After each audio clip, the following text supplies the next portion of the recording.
So, it's been a minute. Life's been very weird. Burnout, worked retail during the pandemic and learned a lot about the human condition. Got a better job, got COVID, but as you can see, I live. Then 2023 started with my husband dying. That was an experience. I got laid off from my job, really helped with my mental health there. Had to put down one of my deceased husband's cats because he got bladder cancer, and then the other cat got bone cancer. Jesus, if God has a plan, it better include me gaining immortality because I got some strong opinions about this Book of Job bullshit. So how you been, darling? But in all seriousness, I'm doing okay. 2023 was a lot. But I've got a great support network, benefits of a poly relationship, and it hasn't all been death and gloom. My mom recovered from her cancer, my sister got married, and I'm still here, breathing, living, being. And since I got way too much free time right now, you guys want to talk about some FNAF books? Good job, David. Not a total whiplash at all. Smooth segue.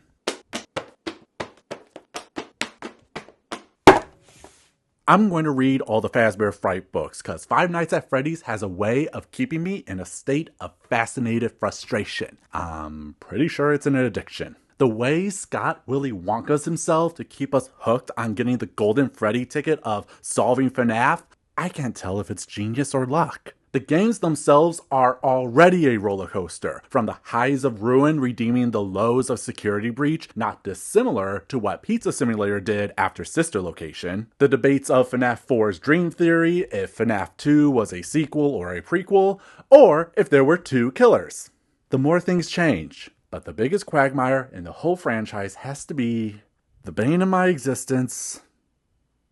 The books. Maybe I'm petty, but I remember when Scott announced the first book as The Untold Story, leaving us to speculate over how this would fit with the games, only to confuse us when the now titled Silver Eyes contradicted the games we knew at the time, with Scott later addressing the book was not canon, but was canon thematically, like how Taco Bell is Mexican thematically. It always came off like such a cop-out, telling us the story doesn't really matter, but you have to read anyway to learn William Afton's backstory, why illusion discs are important till Scott changes his mind and it's gas now, and robot kids are real. And the fact he waited till he got all our money. I mean, the final nail would be if the stories themselves were bad.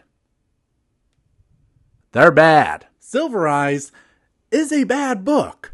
One of the worst I've read. I actually like the other two because they had a chance to be unique, but become a waste. When the point isn't to have a story that stands on its own, it's so Henry's inclusion doesn't come off as a last-minute rug pull. And yet, as frustrated as this franchise makes me, I just can't not be fascinated by it.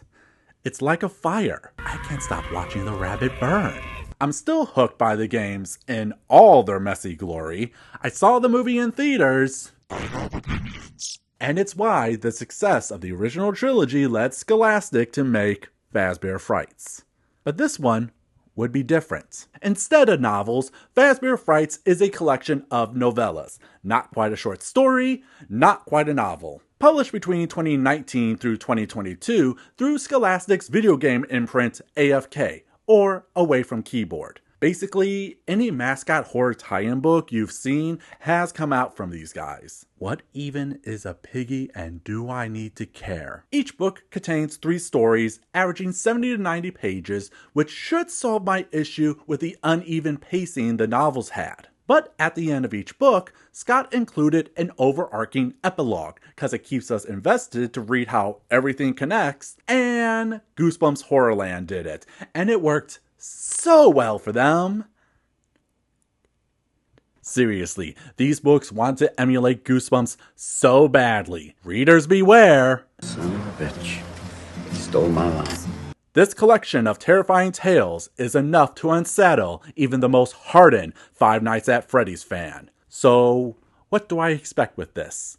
Honestly, I just want to see if the stories are good and scary. I don't care how they connect to the FNAF multiverse lore. Lore does not matter if you can't deliver good, solid storytelling. That's what I want to see. Are these stories digestible, memorable, a good entry point to the larger franchise? Who knows? But do note, any criticisms will only be pointed at Scott, because while Ellie Cooper, Andrea Wagner, Carly Ann West, and Kelly Parra co-wrote the stories, Scott's the head chef here, and I want to see if he cooks. After all, he's the one who evolved his franchise from murder kids possess Chuck E. Cheese ripoffs to get revenge on their furry killer by burning him to, oh wait, turns out Killer Furry has a name and a tragic family backstory. So now he's a mad furry scientist, killing kids for soul magic. And the first fire didn't kill him. But don't worry, we got his undead zombie son to burn everything again, extra crispy style. So now he's definitely dead.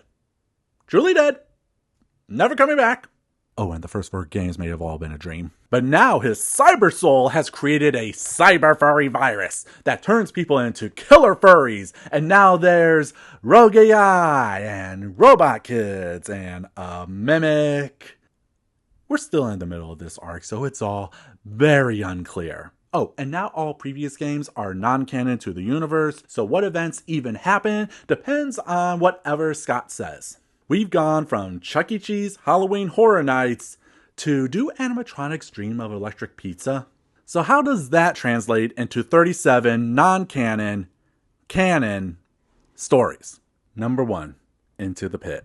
A time-traveling ball pit! Last Temptation of Christ, Scott. I thought these were going to be short, simple, fun one-and-dones. A little weird here, some illogical there, but no! You went 0 to 100 on this roller coaster of quality you call a book. A time-traveling ball pit. I would not be surprised if people abandoned this book right from the start, because the first story, Into the Pit, is an illogical, incomprehensible mess. Whether you know the games or not. And I know enough to know this makes no sense. It's about this kid, Oswald, having a poor summer in a poor town because his family is poor. Job market, economy, all that jazz. The only things he can do is go to the library and order the cheapest meal at his local pizza place. Not the most exciting way to spend your summer. Please let something interesting happen. Then he goes to the abandoned ball pit in the pizza shop and it time travels him back to Freddy's in 1985. Look, this franchise already stretches the definition of disbelief from ghost kids, literal zombies, and evil viruses, but time travel? And this isn't even the oddest part of the story. Because after a few days playing with kids from the literal past, Oswald finds everyone screaming and running away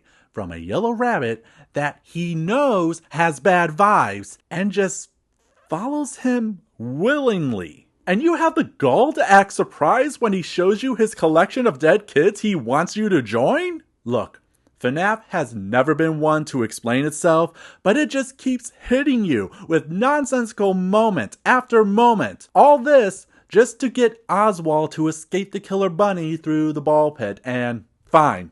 Story over. Ball pits are cesspools of scum and villainy. A pair of yellow arms reached out of the pit and pulled Dad under. Nope!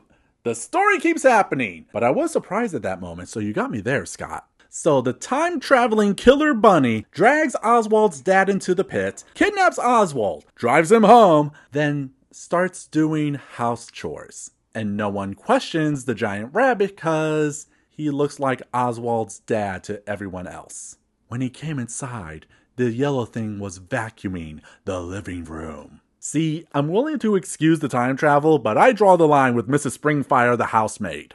And he does nothing else. He just looks at you. Menacingly. Do something!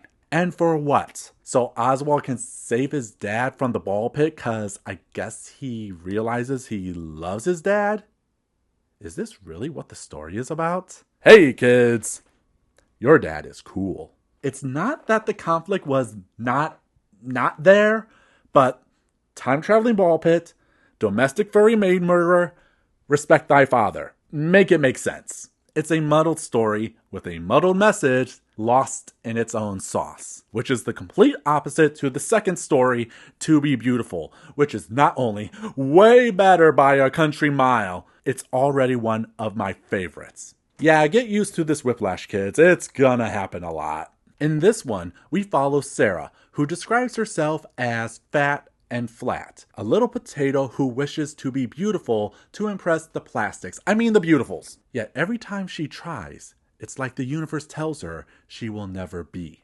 Until she discovers Baby from her local junkyard. But not the thick baby from the games. No, this is a sexy baby. She calls herself Eleanor, cause why not? There are 20 Freddys, 17 Foxies, 16 Chicas, and it's totally not confusing to keep track of. Sarah saves sexy baby Eleanor, and in return for her kindness, promises to make her wish come true. All she has to do is wear a simple necklace. If you wear this necklace and keep it on each morning, when you wake up, you'll be a little more beautiful than the day before. It's a classic monkey's paw tale, but To Be Beautiful is an effective and stellar use of it, seen as Sarah becomes beautiful on the outside, but ugly to the people who cared about her, like her best friend. Sorry if I'm not fancy or fashionable enough for you, but you know what? I'm a nice person. You have changed, Sarah, and not for the better. To Sarah, seeing the people she idolized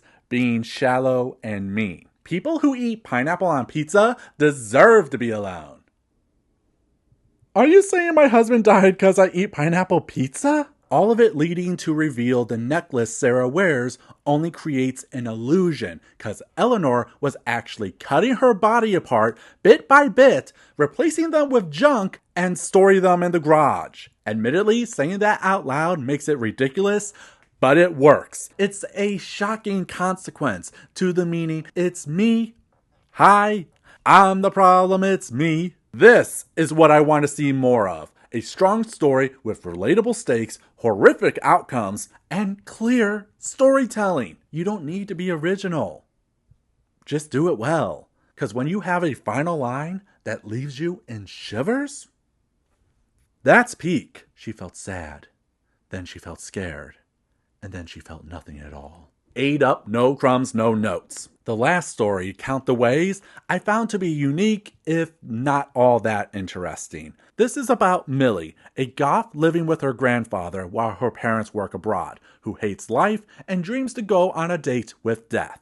But it's the structure of the work that makes it stand out. Ways is a non-linear story, intercutting between Millie's everyday life and why she hates it, only to show later she's trapped in Funtime Freddy's, basically the Joker but a bear, stomach. There's a lot of vor in this series, you better get used to it. As he counts the ways he's going to kill her, cause killing's fun to him. Well, I like to kill people, and you want to die. It's a mutually beneficial relationship.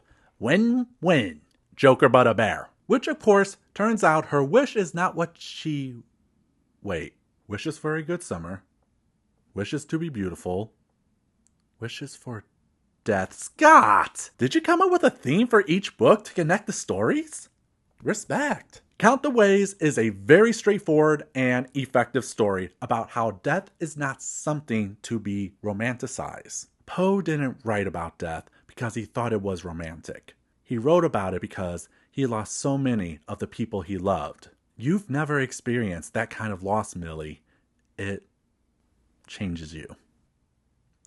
You know, I didn't plan to reference my husband's passing this much, but keep this up and I may have claims to call you homophobic, Scott. Anyway, it's about as effective as To Be Beautiful, but if it didn't have the unique structure, there isn't that much to stand out outside of Joker Freddy. Its ambiguous ending with whether Millie died or not is a nice solemn touch. And lastly, we get our introduction to the Stitchwraith, the big arc of the book. Nothing much here. It's just an introduction of what the Stitchwraith is. a cloaked animatronic roaming the streets, dragging bags of unknown objects that might be connected to a series of murders. And the unlucky Detective Larson in charge of the case. Only real thing to note is it directly connects itself to Be Beautiful, but it's just set up as Larson goes off on the hunt. Too early to really say anything. Overall, this first entry hit me with a mixed bag of weird, stellar, strange, and meh.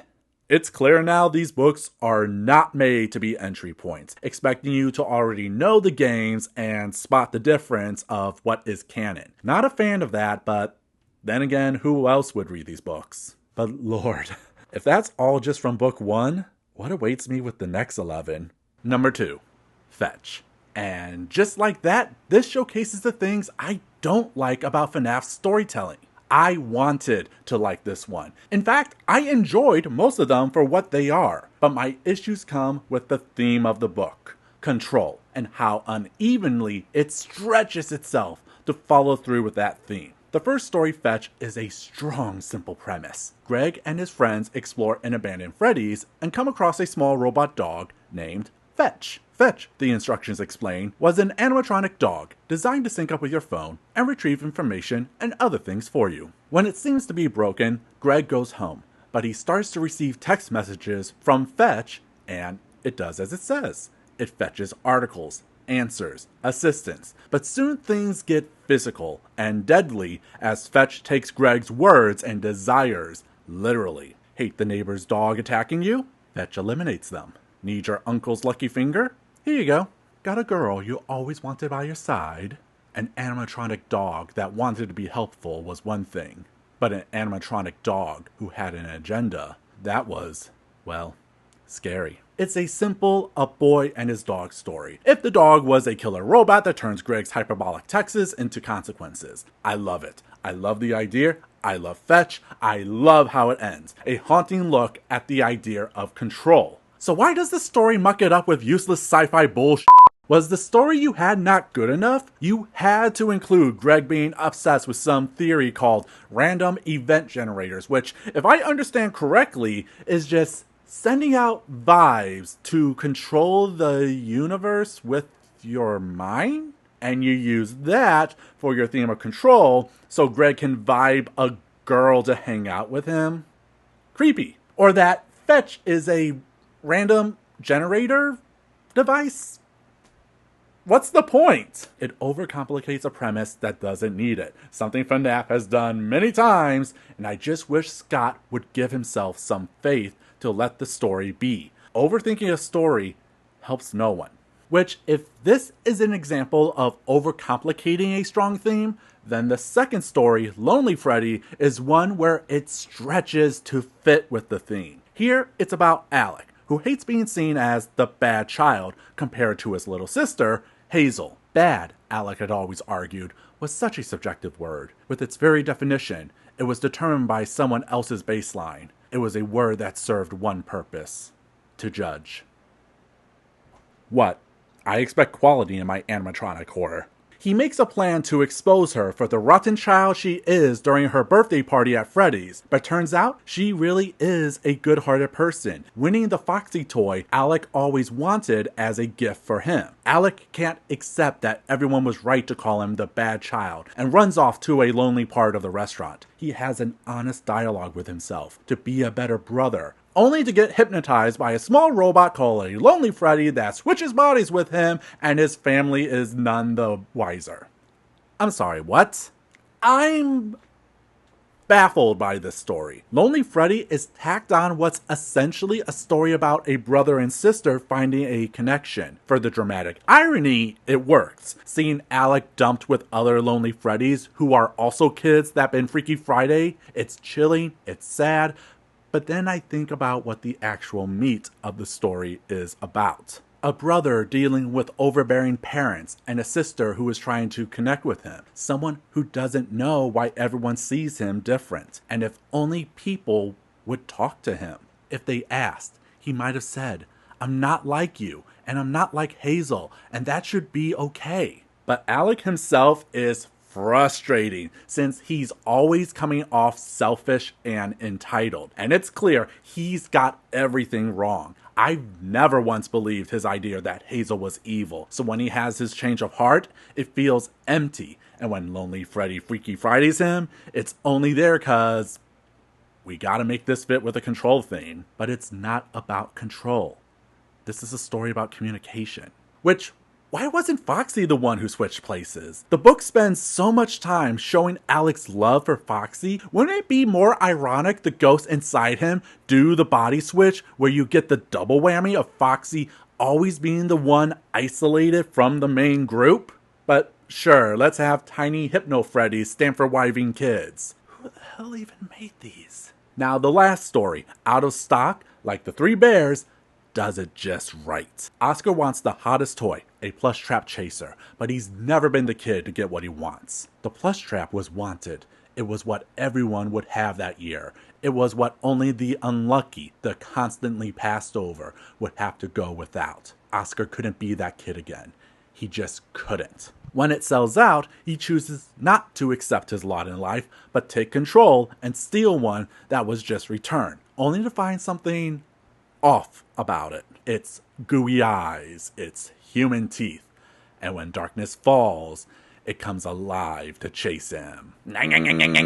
Love it. It's just the plush trap minigame in book form, but it works. Simple without being overcomplicated. Oscar's struggles, well-defined and fitting that theme of control. And mysterious in an engaging way, since when we get to the Stitchwraith section, it directly deals with the aftermath of this story. This is what I want. I don't need weird science and tacked on stories about robots controlling people. Just a boy wants a toy is a killer, and we get a nice chase scene with a satisfying ending. As for the rest of the Stitchwraith story, we follow Detective Larson going to a house with a woman named Margie, but I felt confused with this section. The last part left you on a cliffhanger of where they got the photo of the Stitchwraith. But then we're at a house with no real clue why. Outside that Margie's been living here for 3 years since the owner died, and Larson finds her very attractive. Does this mean anything?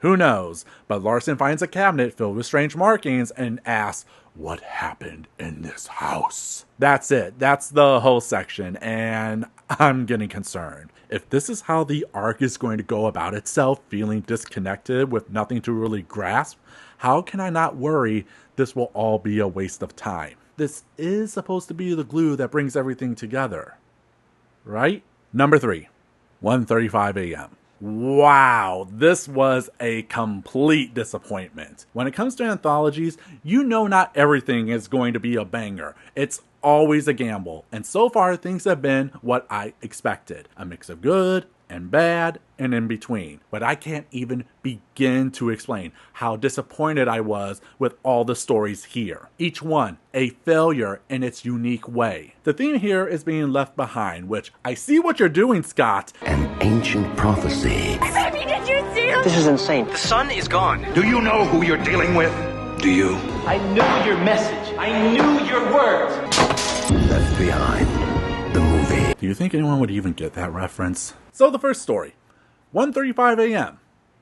I hate it. Simple premise. Delilah is tired from her divorce, her apartment, her crappy diner job, but also just literally tired. Girl has a bad sleep schedule. She would spend all day in her bed if she could. One day, she goes to a garage sale and finds a doll named Ella that mysteriously looks like the child of her dreams. It's broken, but it can do one thing, be an alarm clock. Well, she did need an alarm clock. When the alarm doesn't work, she throws it away. But now, at every 1:35 a.m., she is wakened by a presence.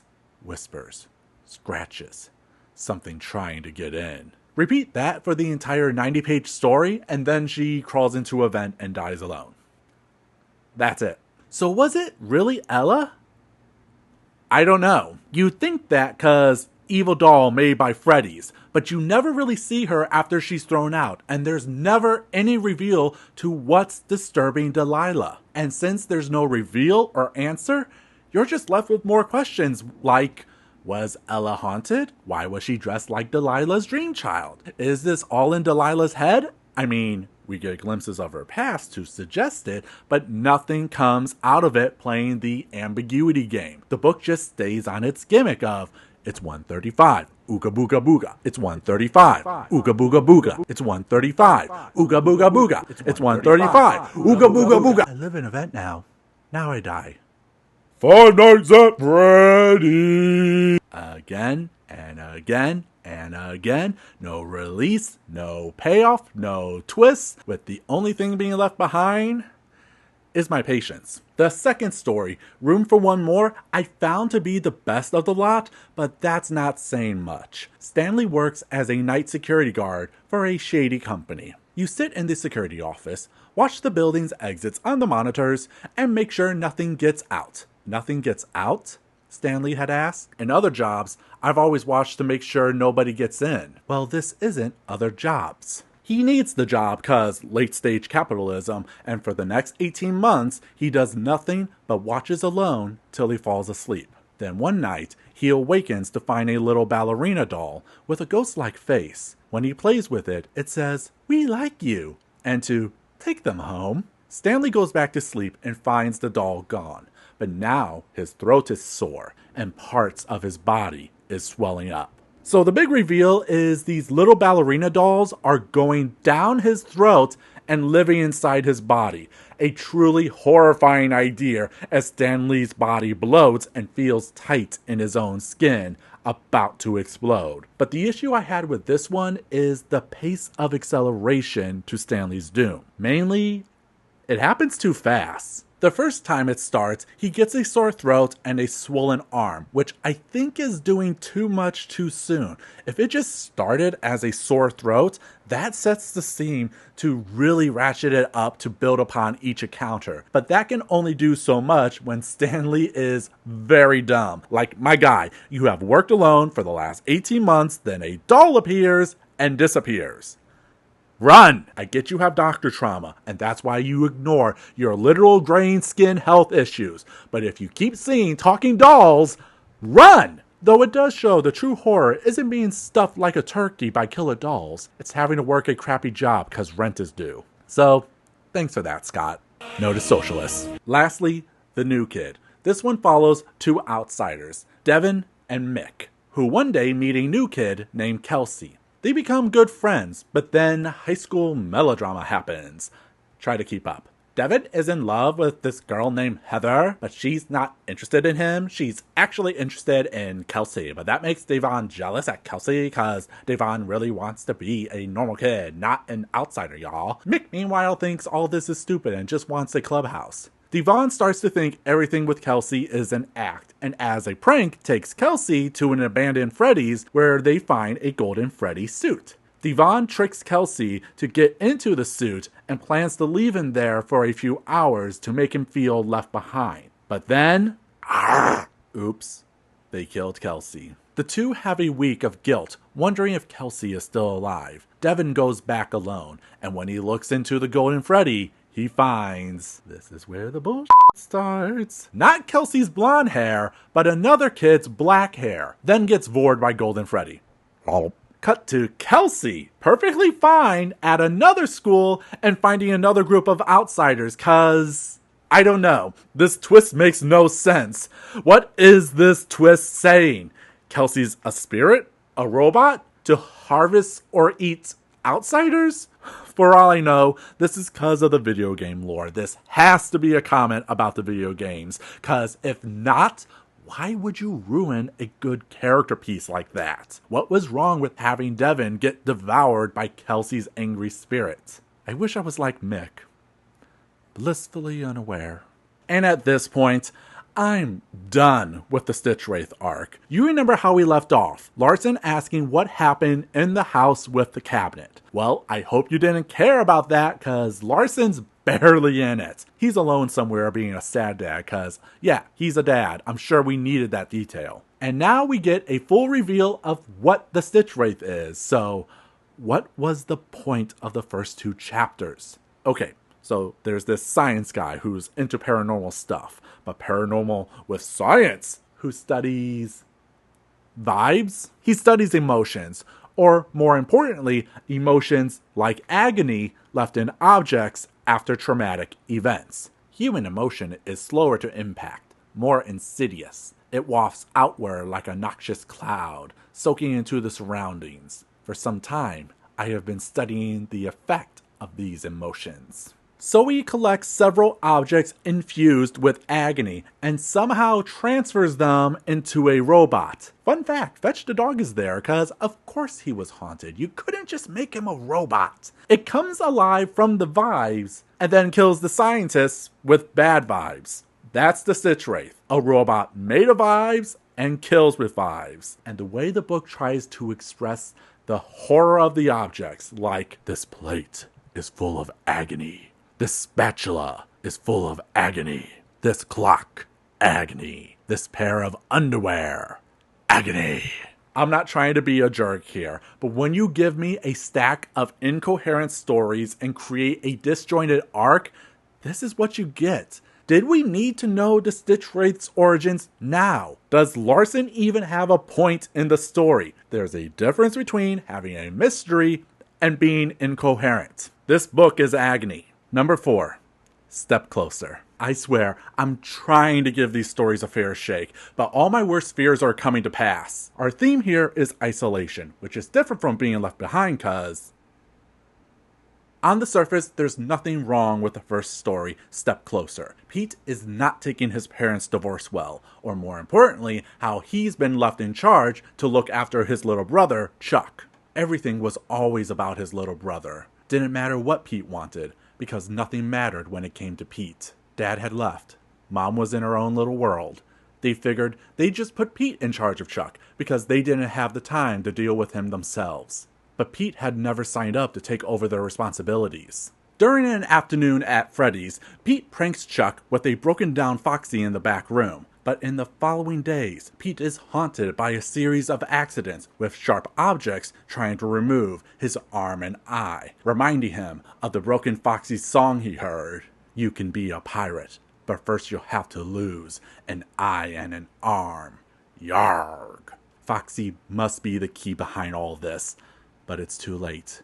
Pete gets hit by a car and is pronounced dead. But the horror doesn't end when we see Pete is still conscious in his mind, unable to tell anyone, as the doctors note, he's an organ donor and they have a kid who needs an arm and an eye. He screams them to stop, but no one can hear. Now that's a hell of an ending, foreshadowing it with a frog dissection scene in the middle of the story to the detail of Pete's mom signing him up to be an organ donor without his knowledge to pay off with that skin-crawling ending. However, there are several elements in the story that drag its poignancy down, like opening with a flash forward of Foxy gouging out Pete's eye. I hated it when Silver Eyes did it. I hate it here too. I've rarely seen a flash forward work because it shows a lack of confidence in the plotting that you need to tease us with something interesting, which only hurts more when you reveal it was a dream the whole time. Why? The beginning was perfectly fine as is. Why create a rug pull like that so you can fake out the audience with fake gore? Then there's Pete himself, feeling isolated over his parents' divorce and burdened by his little brother Chuck. He's trying to find some feeling of control in his life during a difficult time, making his arc coming to terms with his family, where Chuck works to help him lift the Foxy curse. But the way the book showcases it, Pete basically gets over all of his issues practically overnight because of the Foxy eye dream. It feels like we're missing a scene here. Yes, it's good to see Pete realize everyone is dealing with the divorce in their own way, and it's not just about him. But how it's presented, it's like someone speedrunning his character so we can feel sorry for him when he has his tragic ending. And furthermore, why Foxy? Hey writer, you're writing the Foxy story. He's missing an arm and an eye, so write something about that. Divorce kids? Love it. 5 Nights at Freddy's! Was Foxy getting revenge on Pete's prank? Was he possessed by the ghost kid needing the transplant? What's the moral punishment here? And as I keep asking these questions, that great ending is diminished. Yeah, it's a scary scene, but the journey to it doesn't meet up to make it a satisfying read. Now, the second story, Dance With Me, fits with what I've liked from the better stories. Short, simple premise, Casey is a thief, living her life pickpocket after pickpocket. After her latest steal from a mother and child, she comes across a pair of cheap glasses. They say, "Put on the glasses, and Ballora will dance for you." When she does, she sees in the distance Ballora dancing. It was beautiful, and there was so little beauty in Casey's day-to-day life. Casey felt overcome with sadness and longing, and another feeling too. Regret? But every time she puts on the glasses, Ballora keeps coming closer, following her no matter where she runs. Then we get to the ending. I hate this ending.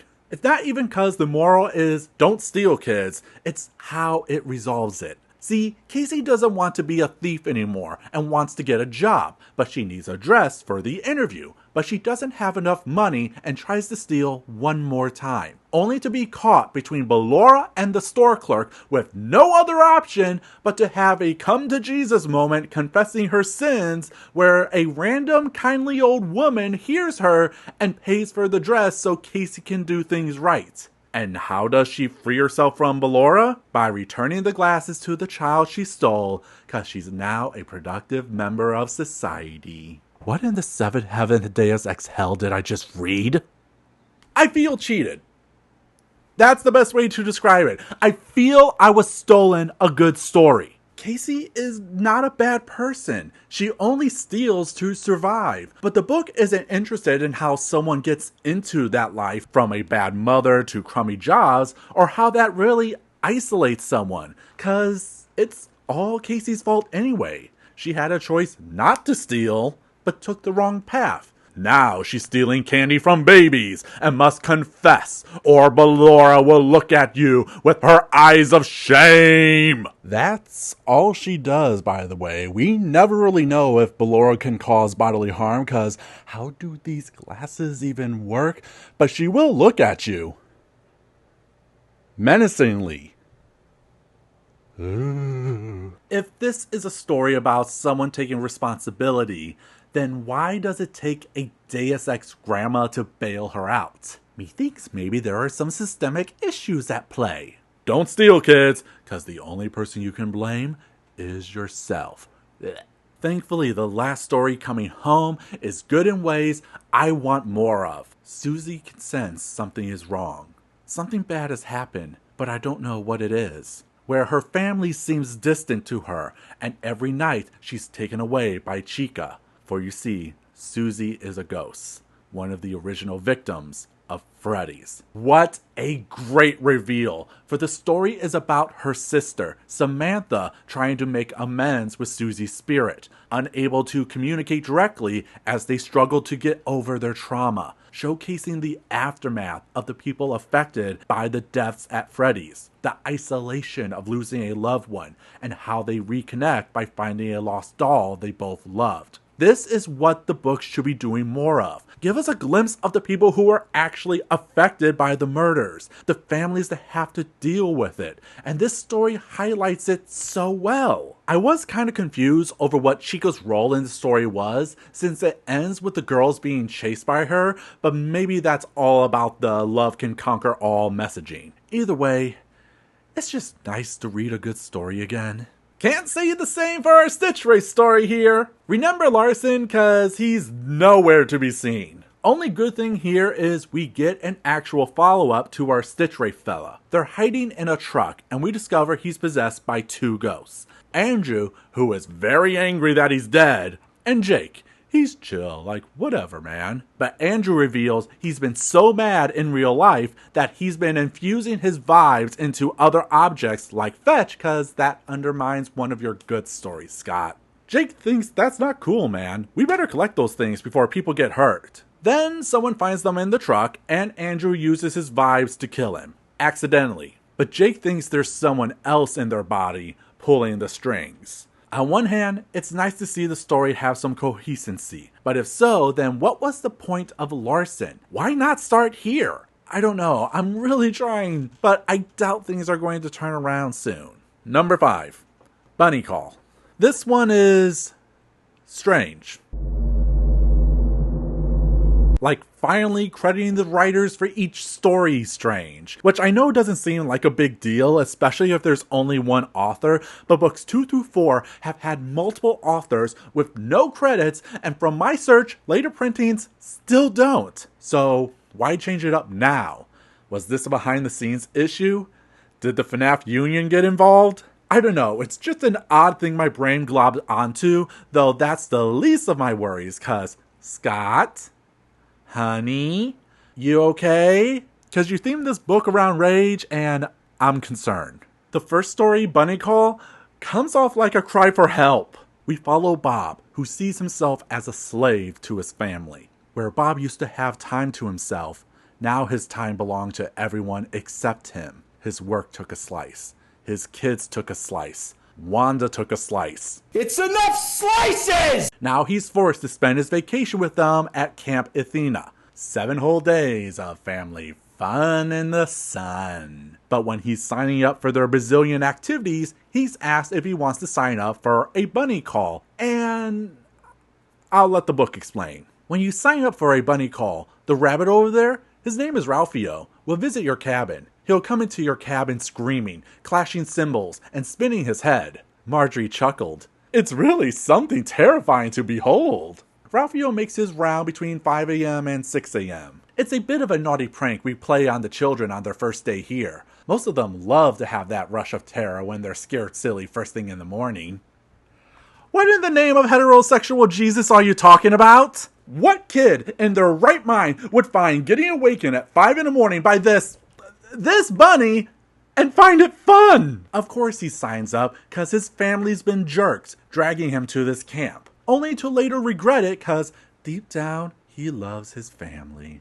Put a pin in that. But when he tries to tell Ralphio, he keeps trying to get in any way possible. This is a good one. The rest of the story is Bob keeping Ralphio out while not trying to wake his family, like a reverse Don't Wake Daddy. You feel every minute with Bob during each new attempt. Great work of tension as we start to see strange things like the bunny bleeding. With the obvious twist where Bob survives the night only to learn the bunny call was cancelled. So who was Five Nights at Freddy's? Honestly, a great one here, though I do have some questions like, what is the deal with Ralphio? Every other story has shoehorned in a Freddy's connection, but we get none here. How did he get to the camp? What was he going to do? For a franchise who has gone out of its way to connect everything, it's strange this one gets to stand alone. Then again, that doesn't really matter. The point is, Ralphio is Bob's rage manifested, and Bob trying to protect his family from it when it tries to get in turn showing the arc of Bob remembering why he loves his family. Which is odd, because Bob's family was treating him like dirt. Have you seen Bob's thoughts? They're concerning. The Shining concerning. If anyone had asked Bob if he loved his family, he would have answered a vehement yes. Because he did. But that didn't mean he liked them all the time. And lately, he'd been liking them less and less. One woman's heaven was another man's hell. And instead of addressing it, the story basically tells dads to suck it up. You don't need honest communication with your family driving you crazy. Just seeing your sleeping daughter makes it all worth it, right? Seriously, Scott, do you need some help? Because I don't think it's a coincidence you followed up this story with the infamous In the Flesh, the Springtrap male pregnancy story.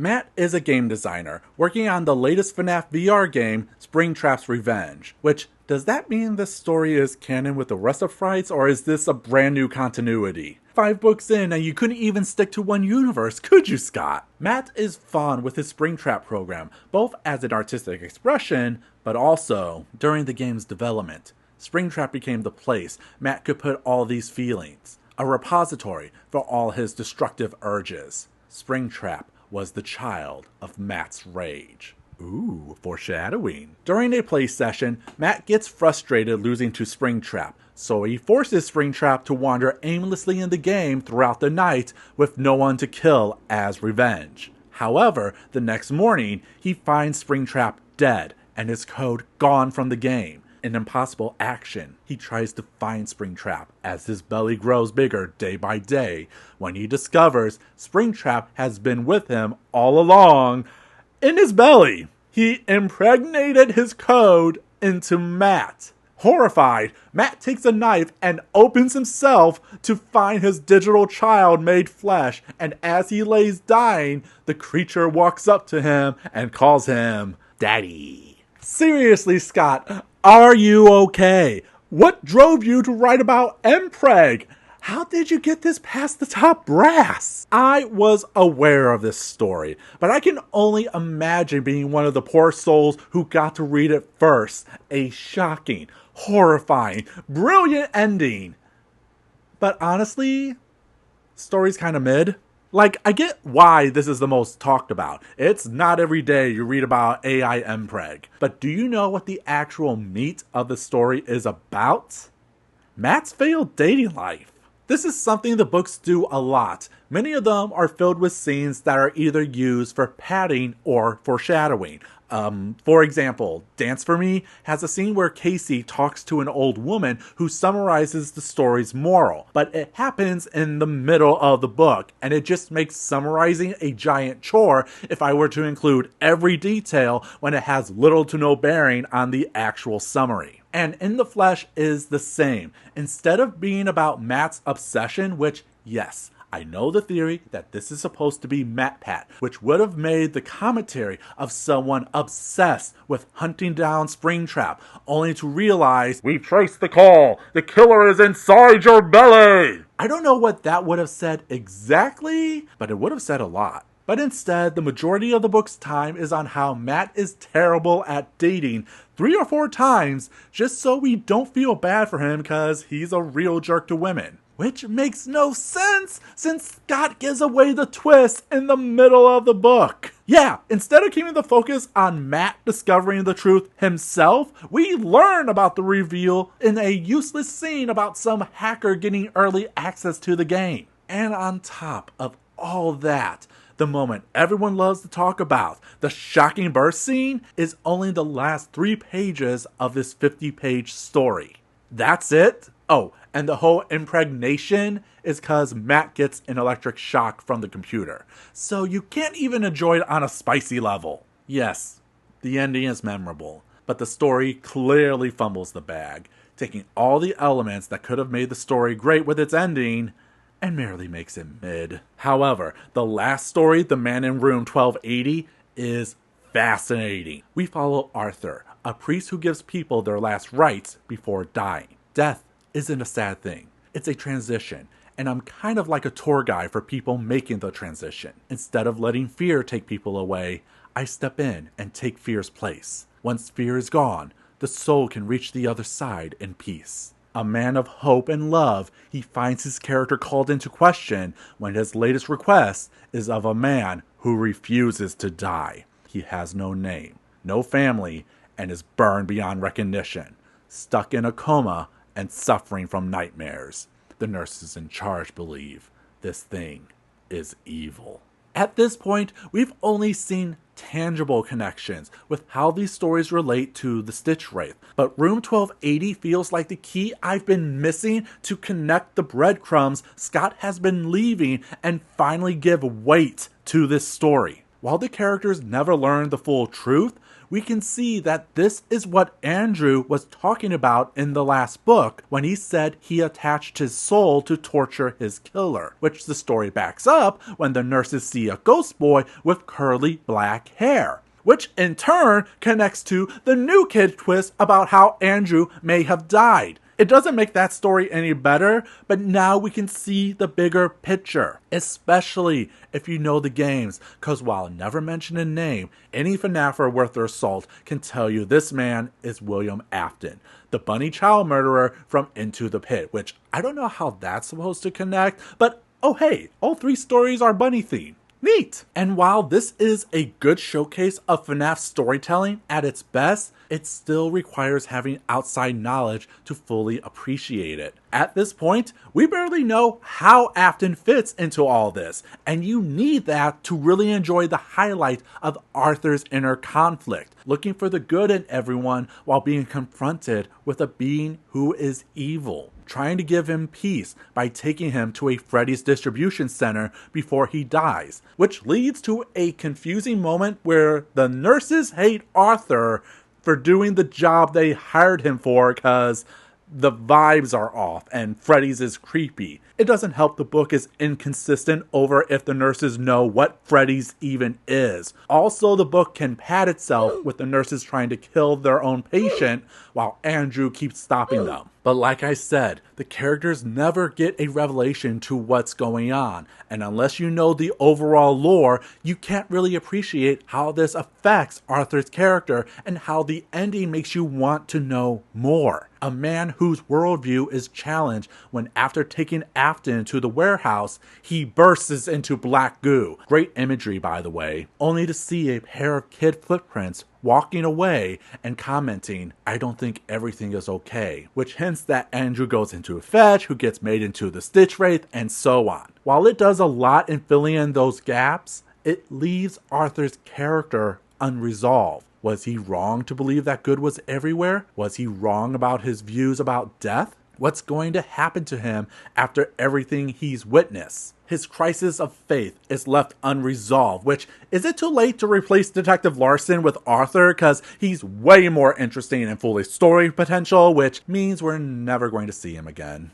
But now that we do have that knowledge, I'm curious to see how the Stitchwraith goes. Larson's finally back, and he actually does something by learning the bad vibe scientist was collecting stuff connected to the Freddy murders. Meanwhile, Jake has a moment of wanting to cross over, but stays because Andrew hasn't gotten over his rage and pain. But finally, we're seeing follow through, character moments, a reason to continue. It was a very rough beginning, but if this keeps up, I'm willing to see what happens next. Number 6.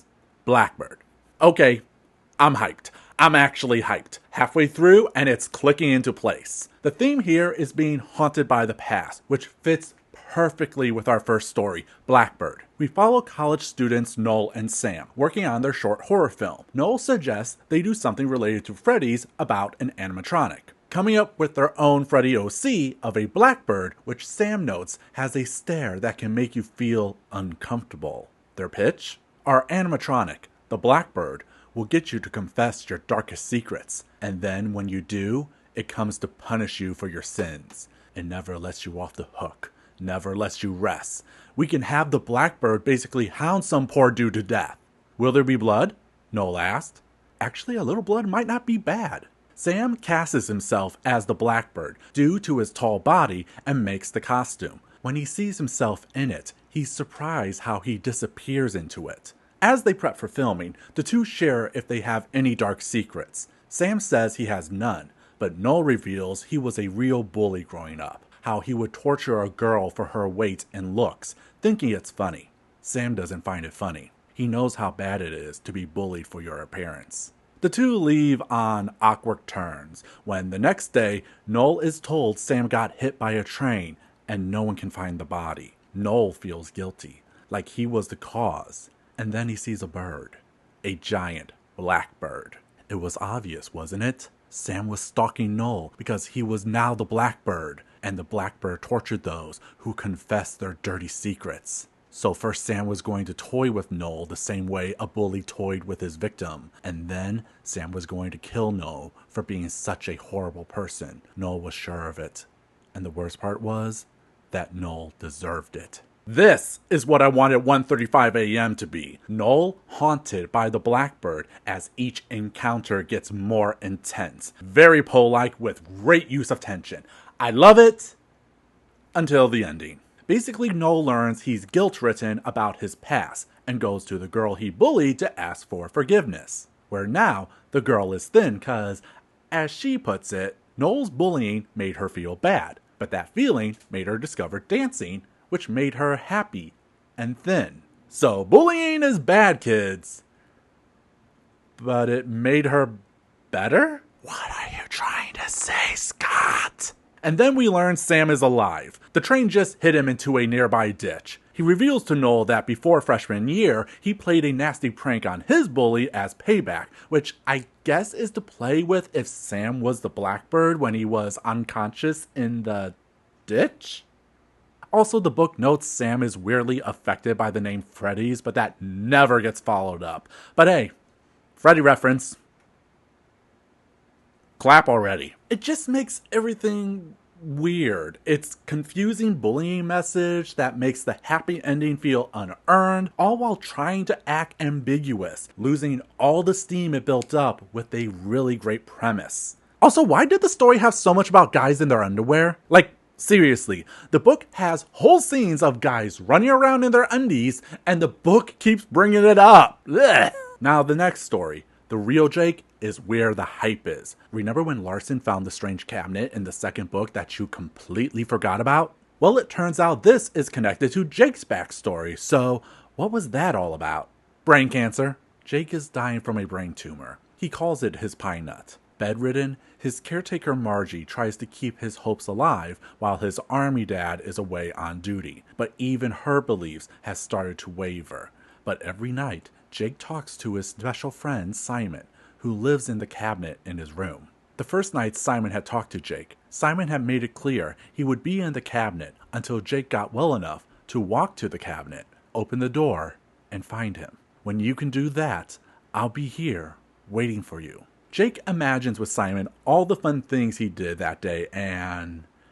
Okay, so I wouldn't be surprised if this is not many people's favorite story. It's not really a horror story in the "rawr" way, but more of a gothic. I at first thought Simon was some evil robot trying to take over Jake's life, but I was surprised when it was revealed that he isn't real at all. He's Jake's dad, using a voice distorter when he calls in from the army base. But there is something in the cabinet, a white doll that Margie colors in with all the adventures healthy Jake has. It was intended to be a surprise for when he was well again. When he could walk, he'd go to the cabinet, open the door, find the doll, and he'd see all the things real Jake did while Jake concentrated on getting well. This is a story about keeping hope alive in a powerless situation. The real horror isn't some external threat. It's when that hope dies. When Margie gets the call about Jake's father killed in the line of duty. How Jake's treatments are no longer working. How Jake sinks into a depression when Simon stops talking to him. When Margie has to call the ambulance when she can no longer take care of him. Only to find Jake has passed. Losing everything she loved and hoped, not noticing the cabinet with Simon is empty. There's a lot going on here, not only because of what we finally learn happened in the house and Margie, the fact this is a retelling of FNAF 4, and this is the Jake from the Stitchwraith stories. I checked back, and sure enough, in the third book, there's Jake's white doll where the head is used to make the Stitchwraith, which in turn connects to what Andrew and Jake are. If Andrew is a soul imbued with rage, then Jake's is infused with love. The book literally states that. If you were to infuse an object with enough love and intention, would it have life? All big reveals connecting to the larger themes of this whole series, the power of emotions and depth. All aboard the hype train! Woo woo! But this story hits different for me, because I know what Margie is going through. I experienced that. I hoped nothing was wrong with my husband, that he was just going through a bad episode, telling myself he was the exception, not the rule. Then one day I'm helping him up, then we're falling down, the CPR, the 911, crying out for help, the call, hugging my other husband, crying, saying I'm sorry, like I didn't do enough, like it was my fault because I didn't hope enough. Having those feelings again when we had to put the cat down and having to do it again. I hope they know they were loved. That they are loved. Reading this story was helpful because it gave me room to experience those emotions. I love you, baby. I just want to be clear, I had no idea I would talk about this so much. That intro was just to be a life update. The pineapple, a joke due to the wording. What are the odds when they publish this story in 2020 that this person with a random channel is able to go, oops, all trauma in 2024? Real lack of foresight there. But I think this is my favorite story. It hits for me. So thank you, Scott. You homophobe. Sorry, I had to follow up with it. I pay off what I plant. I still have another story to talk about, don't I? It's called Hide and Seek. It's about a kid, Toby, who wants to beat his older brother's video game scores at Freddy's. He can't until a new game called Hide and Seek comes in, some kind of black box cardboard cutout game. He's unable to win, and in a rage, breaks the game. Now he's being haunted by Shadow Bonnie. He tries a bunch of ways to get it off, which only makes it angry, till Toby admits defeat. Goes back to the game to end it, only to say, JK, impales himself on broken pegs, and dies saying he won. Gamers, it's a perfectly fine FNAF story. Only interesting thing about it is how it echoes with Blackbird, where that one, you think it will be a bad end, but it's actually a good one, while Hide and Seek, you think will be a good end, but it's actually a bad one. Standard, don't let winning consume your life. It's not a trauma dump, but I liked it. Lastly, the Stitchwraith story shows just how useless of a character Larson is. He somehow figures out where the Stitchwraith has been taking all the stuff it's been collecting. No clue how, he just generates there because when he confronts it, Jake takes over from Andrew to activate the trash compactor full of Andrew's rage and throws their body into it. The two spirits think they are about to get peace when, surprise, William Afton was with them all along. He pulls on Andrew. Jake fights him and knocks Andrew away Smash Brothers style. And all the while, Larson just stands there like an idiot because he can't see any of this. Seriously, this needed to be Arthur. He's way more interesting and has a better connection to all of this. Larson, thinking it's over, goes to his car, not noticing the crushed junk is morphing into a 15-foot mecha junk rabbit that's piloted by Afton and is coming towards him. A 15-foot mecha junk rabbit. That is so dumb, but not as dumb as Larson's point of the story. And you know what? Bring it. Mecha Junk Rabbit. Does it make sense? No. But I'm high on trauma and hype right now, and the train's not stopping. All aboard! Choo-choo! Number 7, The Cliffs. The theme here is learning the hard way, and boy does that apply to me right now. Every time I give this franchise an inch, it spits it back in my face. Our first story, The Cliffs, is about a guy dealing with the trauma of losing a loved one. God damn it, even I'm getting tired of these stories. I can only relive the trauma so much, Scott. This is about Robert, a single dad raising his 2-year-old son Tyler while mourning the passing of his wife during Tyler's premature birth.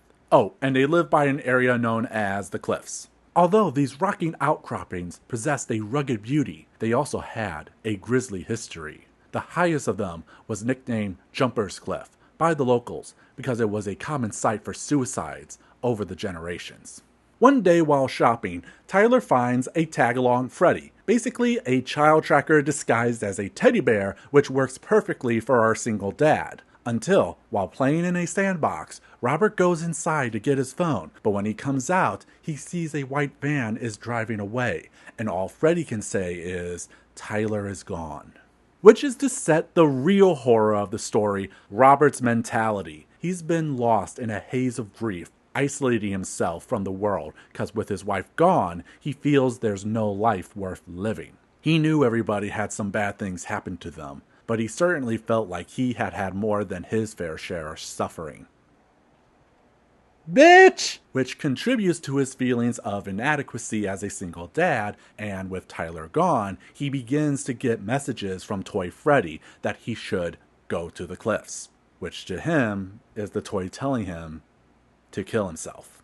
This is a story about a man overcoming his own grief while facing the worst fear a parent can have. And while I completely agree with what the story is saying, I find its journey to be, well, head-scratching. Mainly when the toy Freddy keeps telling him to visit the cliffs. Maybe I'm too familiar with these kinds of stories, but I never got how Robert took it as a sign to end his life. Like, how is this toy knowledgeable enough about local geography? Hell, why aren't you or the police checking the cliffs, which you live right next door to? I get the white van is a red herring, but you have a 2-year-old and live by cliffs. Is no one connecting the dots? So what should come off as a guy letting his dark thoughts take over? All I see is, hey, go to the cliffs. Oh my god, the bear wants me to die! What? No, your kid is at the cliffs. Why do you keep mocking me to end it all? Motherfucker, your kid saw a dog and is stranded at the cliffs. Go there before something bad happens. Oh, fine. I'm gonna kill myself. The fuck? I possessed a teddy bear for this? I'm gonna do it. I'm gonna do it. Wait. Life is love, and loving my son is honoring my wife, and my wife would want us to live happily.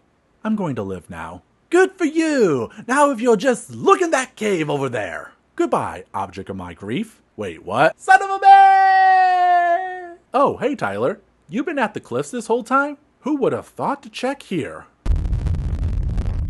Look, grief is a weird thing that affects us all differently, but this one did not hit it for me. And that's saying a lot coming from me. You thought this video was about FNAF. It's just unsupervised therapy. I support the message, just not the way you showed the journey. Now with the breaking wheel, I was at first skeptical because it has a convoluted setup. So get this, there's this kid named Reed who's in a robotics class. He's not good at it, but he's there for his friends. One of his classmates, Julius, is a bully. When he trips one of Reed's friends, Reed wants to give him a piece of his mind, only to completely freeze up cause bully guy make brain go burr. Julius threatens he'll make Reed wear his exoskeleton suit so he can be paraded like a monkey. Julius then puts on the suit himself to demonstrate, only to get electrocuted by his own suit. Reed finally snaps out of it, and not even knowing if Julius died, he's not, locks him into the suit for revenge. I'm going to leave you here in your suit overnight, so you can get an idea of what it feels like to have someone treat you the way you treat everyone else. Maybe your robot can teach you a thing or two.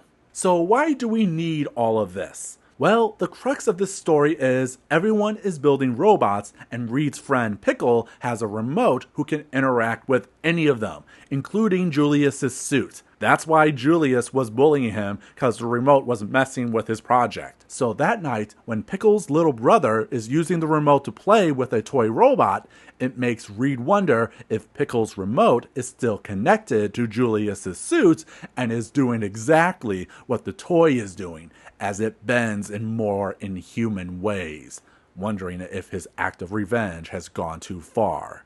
Then he hears a thump outside the house. That's a lot of setup, and one I was ready to toss out, but oh my god, does the story pay off in a big way. As it's revealed, Reed was right to worry when a bloody, gory Julius has come to get his revenge. All to hammer home that one should not stoop to your bully's level. Yes, you have to go through a lot of convoluted setup, but you're rewarded with some of the best non-stop, chill to your bones, grade A gore horror. Which, if you're like me and was reading this in the middle of the night as the house creaks and moans, just makes its horrific ending a real scream. It's all the things I love about FNAF.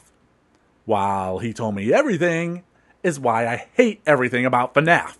It follows Chris, who is the worst, obsessed with position, status, and clout, all to impress his science teacher, Mr. Little, who has a cult-like following cause I guess he's like the Mr. Beast of science classes. Getting into his class is like a big deal, which is why he hosts a special lockout in the school gymnasium, where he gets Chris to pull out his own tooth and put it into something called FAZBEAR. Why? Because as Chris realizes not all that glitters is gold, the FAZBEAR is sucking out his life and turning into him. And if any of this sounds familiar, it's because it's Lonely Freddy. It's just Lonely Freddy, but with goo. And I hate it. At least Lonely Freddy fits with FNAF's robots and ghosts. Hell, all the other stories I've read till now fit that aesthetic. But what the hell is FAZBEAR? Why is Fazgoo? Is this another Afton invention? But he's always been a robot guy. Is the company making this? Why? Who's running this company and giving it to teachers? Is this a poor man's The Facility? To be fair, the stuff with Chris as he realizes his fate is some horrific stuff. But was this really the best way? I don't get why Scott felt he needed to tell 2 stories about kids being replaced, or why he created something that has never been part of the games. What's even the point here, man? And speaking of points, the Stitchwraith story has completely lost it. So Larson is given chase by Mecha Afton, who Larson magically knows it's him because the mecha face looks like him. Then, when he's alone, he opens up his bag of evidence he brought with him this whole time to find the puppet talking to him. Larson impales it to Mecha Afton with a forklift, and then the puppet destroys him. This is my problem with the books. What's the puppet mask doing here? Sure, I know what the puppet is. You know what the puppet is. Anyone who plays the games knows what the puppet means. But what does the puppet mean in this non-canon story? You don't get to have your cake by relying on your game lore and eat it too by having Afton explode in a toy factory so his soul can then make a mecha of himself. That never happens in the games, and you don't use the puppet without explanation. Is it the game? Is it Andrew? Hey, remember him? Cause he's completely forgotten here. Jake just forgets about him as he crawls back to his Stitchwraith body but does nothing but watch, where we get 2 things. First is a scene where Jake watches Larson get stabbed by Mecha Afton and is being corrupted by his evil agony. Oh boy, does that mean something interesting will happen with Larson? Nope! Jake just burns it out. God, this would have been better with Arthur. Could you imagine this man of faith who finds good wherever he can, confronting the essence of evil as Mecha Afton screams, he is agony. Or the struggle he would feel having that agony in him, corrupting him. We could have had all that kind of character. But instead we get Larson. Bland, irrelevant, goes where the story tells him, Larson. The change would have been so minimal too. Oh, but just when you think it's over, we get a twist. Turns out Afton's not the bad guy. Or the true bad guy. Because when Mecha Afton is about to die, Jake sees a female-shaped robot detached from his body. And through vibes, I guess, realizes Afton was just a puppet for this more evil robot who's been in control this entire time. Who could it be? Good God, Scott, how did you ruin this so fast? You were doing so well. I was rooting for you, man. But if this is the culmination of everything we've read so far, I hope I'm wrong. I really do. But I think this train's been completely derailed, using fan service, bland characters, and twists on top of twists, all leading to... I don't know, but it doesn't sound good. Number 8. Gumdrop Angel.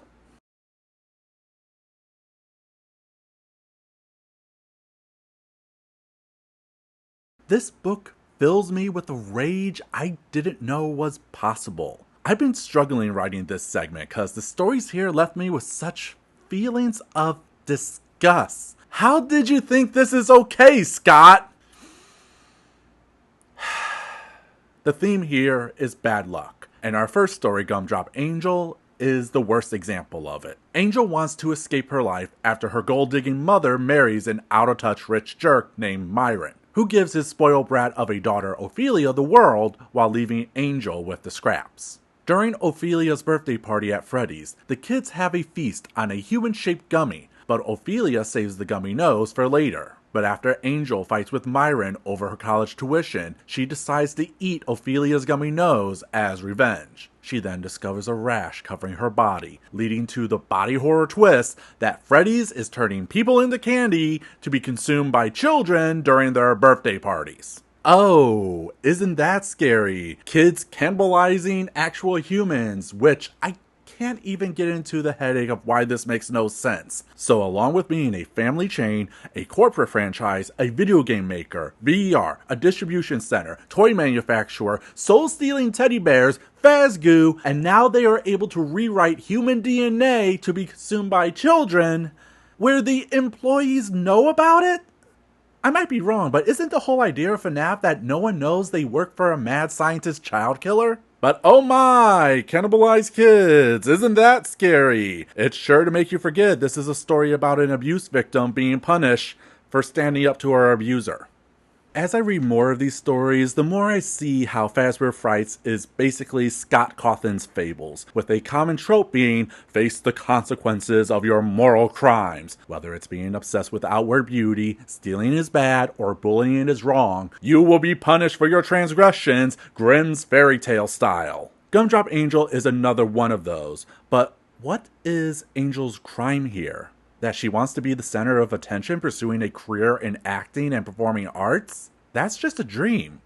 Angel's not selfish here. She lives in a household that never saw her worth. Myron is an emotional and financial abuser who literally tells her, I married your mother, and you came along for the ride. He's more than happy to give Ophelia whatever she wants, but when it comes to Angel, someone who shows drive and work ethic, applying for loans and pay her own way to never rely on a man who sees her dream as a worthless career, to be free and never have to see these horrible people again, only to get said loan rejected, finding herself trapped with no escape.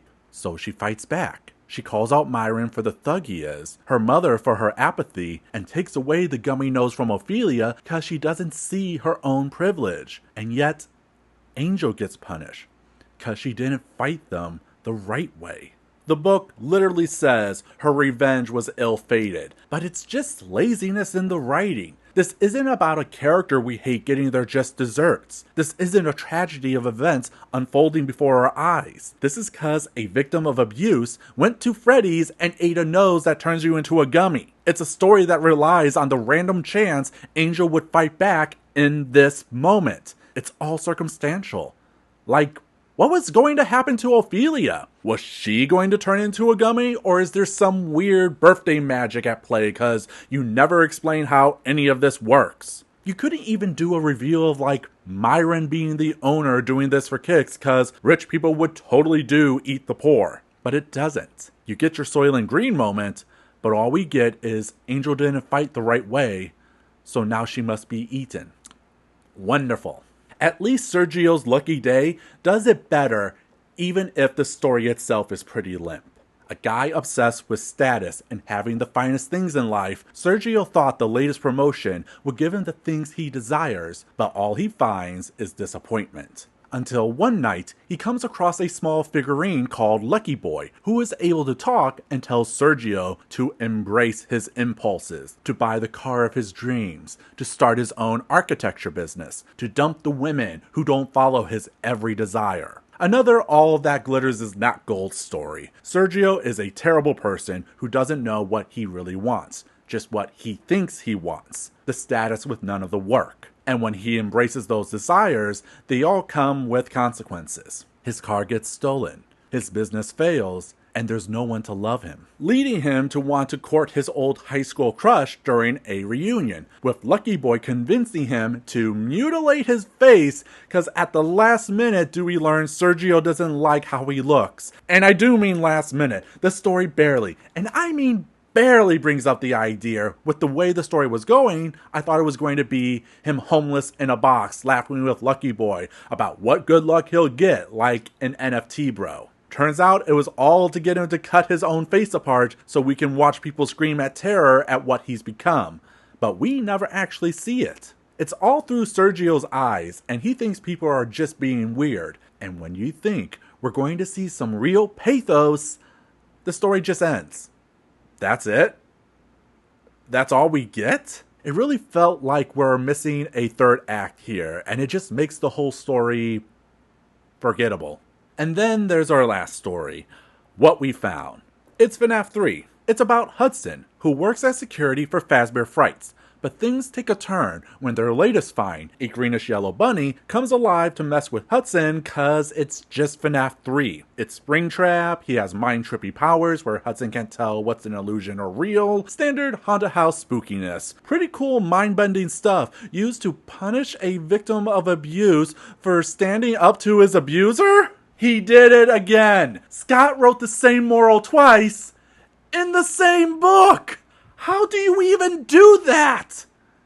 And make it so much worse! See, the crux around Hudson is as a kid, a fire killed his mother and stepfather, with the prevailing rumor being Hudson did it, making him the town pariah. The story then dangles that idea on whether Hudson is guilty while Springtrap's mind tricks make Hudson experience his traumatic childhood, where it's revealed his stepfather was abusing him, at one point even pulling a knife on him. It was at that moment Hudson pushed back against his abuser, which indirectly caused the fire that would burn his parents. The fire was an accident, but the book doesn't think Hudson is without guilt.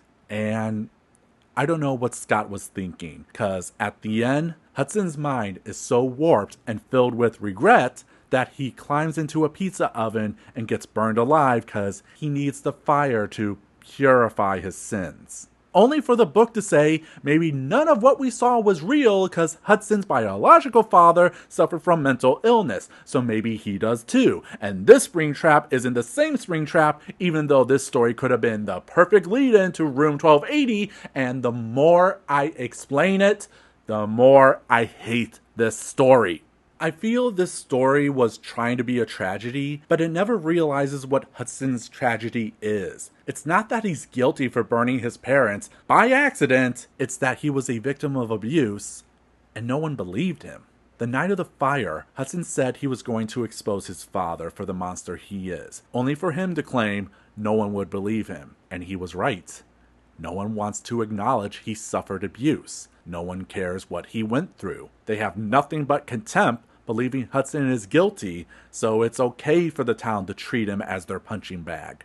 And Scott never acknowledges this, or the parallels with Springtrap, forced to face another monster that no one would believe. You could even make it tragically heroic by having the whole place burn, to show the failure of his community. But sure, it's all in Hudson's head, and he needs to burn. Bad luck, right? At this point, I should point out, I don't know what Scott was thinking when writing these two stories, but I can make an educated guess why these have rubbed me the wrong way. From Dance With Me, Bunny Call, Blackbird, Gumdrop Angel, and What We Found, they all focus on the failure of an individual over any community or structural issue. And there's a difference between debating the struggles of fatherhood and victims of abuse. These last two stories are some of the ugliest I've read, and I read a book endorsing adult-child relationships. No one has a right to say how they should fight their abuser. And stories are never just stories. I want to hope this was done out of ignorance, that no one realized what they were writing about. But if I'm right that Scott uses these horror stories to wrap his morality around, and this is what he thinks about abuse victims, okay, I need to apologize for that last statement. It's one thing to be angry about the content of a story, it's another to use it as a judge of character, and I completely failed in expressing my feelings in any productive way. So first, I'm sorry for implying that Scott wrote these stories with the worst of intentions. What's really at the heart of this is I want to know how these stories were made and what were the intentions behind it. Because the majority of FAZBEAR Frights is a series of horror stories set around the moral failings of our protagonists. And in that framing, Scott released two stories about clear victims of abuse being punished for standing up to it. Why? I don't know. And that's where I let my passions get the better of me. And I should know better. I've read books like Firefly, where the author not only depicts horrible acts, but then paints them in a positive light and then openly endorses it themselves. Or the Meg series, where Steve Alton continuously writes problematic tropes about women that, while I can't say who they are as a person, it at least raises some red flags. And most recently, when I read Salem's Lot, where King briefly showcases both homophobic and transphobic rhetoric, but I know he's, while not perfect, a better ally. There is a spectrum when you come across these kinds of things, and you need to be discerning when critiquing and pointing them out. even when I looked back over the story, I found one of my main arguments, if Hudson started the fire by accident, put into question. Because the story does show that Hudson, after his fight, takes his stepfather's lighter and is lighting the curtain. So, a clear example of I read wrong. Even the wiki summary paints it as such. But then you get to the trivia section, and it says the fire was started by accident, while highlighting the story taking influence from the proverb, the child who is not embraced by the village will burn it down to feel its warmth, which would confirm my own reading. But when you go back to the actual scene, it doesn't really tell you why Hudson lit the curtains, or if he knew it would lead him to the fire. It keeps it ambiguous, which I think has always been FNAF's greatest strength and weakness. Cause did Hudson start the fire by accident or malice? Did he block that memory because it would confirm everyone's worst assumptions? Why does his grandmother keep saying your path is your path and heat purges and fire heals? Is it not because of his stepfather, but his mother was also a victim? Though she's a non-factor in the story and not an angel by any measures. And then, is Hudson suffering from both PTSD and his bio-father's mental illness? What about the Springtrap of it all? Why does everything lean to Hudson having to make amends? And you see how easy it is to spiral out like this? By leaving the story open for interpretation with all of these elements, you can only assume Hudson is or isn't without guilt. Is he being redeemed or punished here? And for what? I wish I knew. And this isn't fun. There's too much unknown here to really come away with anything satisfying. Like, I can't believe I didn't make this observation with Gumdrop Angel, but when you turn gummy, does all of you become gummy? Are your gummies anatomically correct, Scott? That's fun. That's silly. And even that still has the same outcome. Like, how did you make two of these? Regardless of what you think, I want above all else to keep at the center that these are bad stories. But I don't know why they are like this. And I don't know if we're entitled to. I'm not here to say these stories should be banned or that you shouldn't read them. Just that we should talk about the message being presented in it without assuming the worst. I'm sorry for that, Scott. And I hope this can be seen as an olive branch to however you like to address it. The how and why. That was a lot. Maybe you should take a break. Get some water. Take a walk, because I'm going to go back to complaining about the Stitchwraith arc. You guys still care about the Stitchwraith? I don't, but it keeps going. Larson recovers in a hospital, but now he's having visions because maybe Andrew's spirit is living in him? It's the only thing that makes sense to me. Where else would he have gone? It's not like his story is over. And one of those visions is a ball pit. They ask you how you are, you just have to say that you're fine when you're not really. Of course it's important. He finds it and takes a rust-colored dust sample with him. Meanwhile, Jake has become a superhero, saving a teenage girl from some drug dealers using his love powers. Don't ask. I don't care. Taking the unconscious girl to a shed where he hears something trying to get inside. Really a nothing chapter used to set up whatever this train wreck of a final act will be. Just get to the chapter break so I can be in a better mood. Number 9. The Puppet Carver.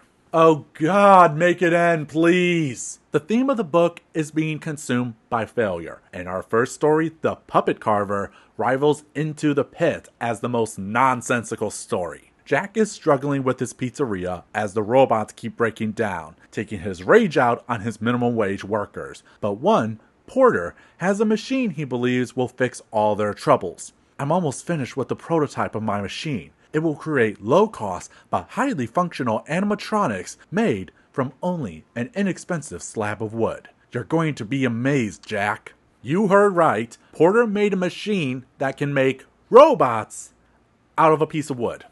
How?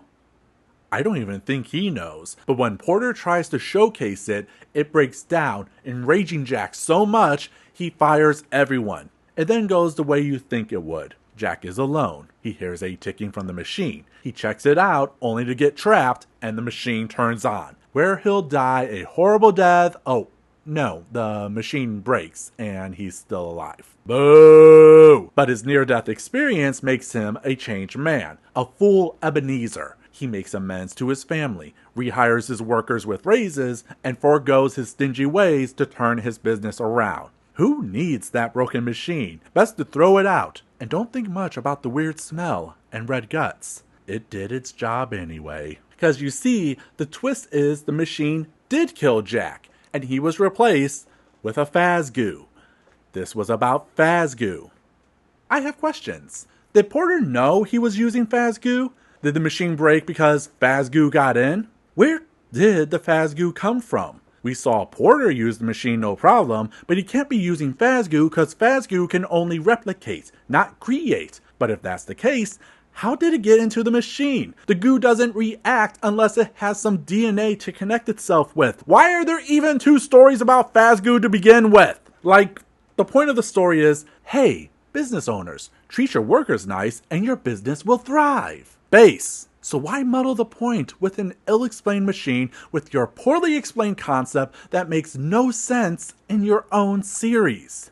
I guess that's why half the story is intercut with a story about a puppet becoming human as some kind of thematic allegory metaphor. But don't ask me what it means, cause it makes no sense. Who even made FAZGoo? Oh god, does it have something to do with the ball pit? No, I can't do this. I'm done. This pudding is wholly gone ridiculous, and hey, do you guys hear a ticking sound?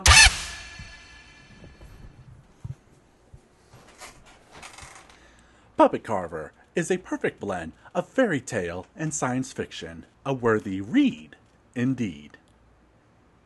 While our next story, Jump for Tickets, feels like a rehash of hide and seek. Colton feels the world is unfair since his dad died and wants to make it everyone's problem. If he lashed out sometimes, so what? He was suffering, and if other people ended up getting a taste of that pain, then at least he didn't suffer alone. What?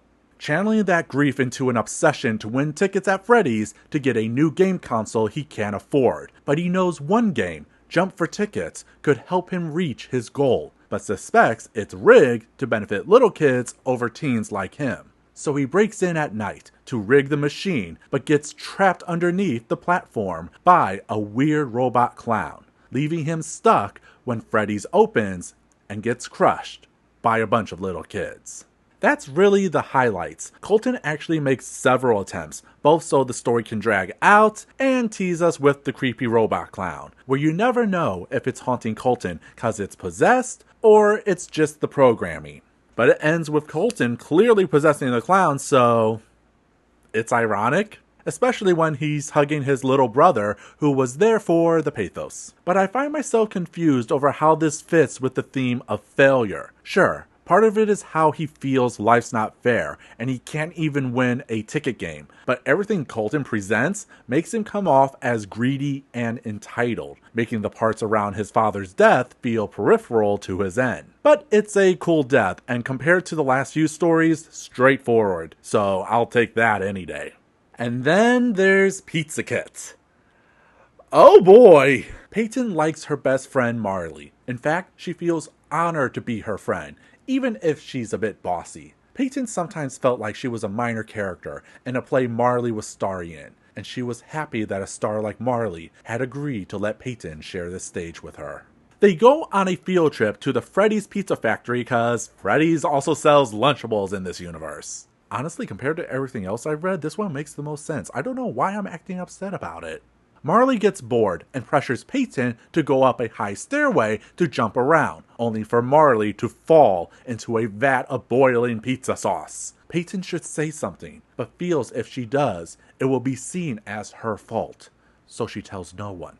Reading this story was a roller coaster of me being disappointed, to intrigued, back to disappointed. It's pointed out that all the kids who visit the factory get a souvenir pizza, so I thought I had the book's number. We would see Peyton suffer from her guilt as her lies get bigger and bigger to then pay off when her class gets their pizza only to find the toppings made from Marley. Think of it. Kids screaming in terror over eyeballs and kidneys, intestines and fingernails, guts and gore galore. A nice, sick, and twisty ending that could have been prevented if Peyton told the truth. But the book only kinda does that. Peyton does think her pizza is Marley, but there's no visual proof, and she thinks it's only her pizza because the sauce looks a little bloody. So she eats it, and then the story becomes, it's a boy, girl edition, where Peyton is feeling sick and nauseous, like something wants to escape her tummy, when her head gets used as a Play-Doh dispenser as a fleshy hand comes out of her. It's not going the way I thought, but it's going the way I didn't expect. A great visual that turns out to be a dream. Intrigue, disappoint. Which causes her to throw up, gross, and later that night thinks her vomit is alive and coming to get her. Intrigued? But instead it turns out Marley's been alive this whole time. What? Peyton climbs up to her roof in terror, slips, falls, and breaks her neck in front of Marley. She screams, the end. Disappoint. How is it you had all of this, yet go with the weakest outcome? Who was the one being punished here? How was this story about failure? To tell the truth? If so, then Peyton got the short end here. Not to mention, all these stories have been reusing plots from other books, and all it leaves us is with stories that are as half-baked as its pizzas. Speaking of, Stitchwraith time! Larson gets his results from the ball pit, and it reveals the blood samples, according to the report, were from the same person, but they were all from different time periods. This meant someone, the same someone, or the same something, had blood in that pit every year for decades. And for Jack, he talks to the girl named Ranella, which he notes, it sounded weird to him, like it didn't fit her or something. But that was silly. She talks about getting kicked out of her dad's house cause something about a wife's death. But I'm sure most of that is a lie cause the last thing Jake sees on her is a silver heart necklace. The one and to be beautiful. Oh god, it's sexy baby Eleanor. Of course it's sexy baby Eleanor. Why is it sexy baby Eleanor? Please, Scott, tell me you're about to pull a hat trick. I am grasping at straws here. Number 10. Friendly face. I like this. I actually enjoyed this round of stories, even with their flaws. I know, I'm scared too.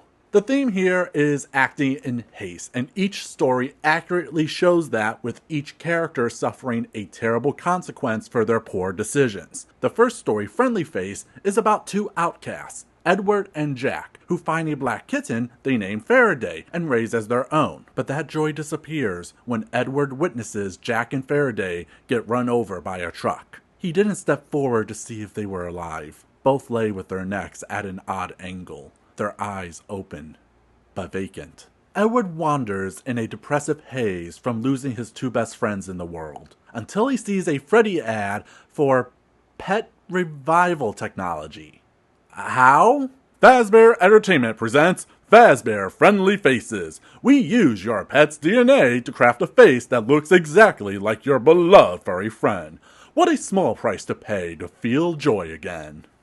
Who is making these services? When was Afton added to the list? In his haste, Edward goes back to the scene of the accident and pulls out Faraday's black hair. He mails it off, but twist, cause Jack's hair was also black, and by not properly looking, he picked up both, leading to his friendly face to have Jack's face on Faraday's black cat body.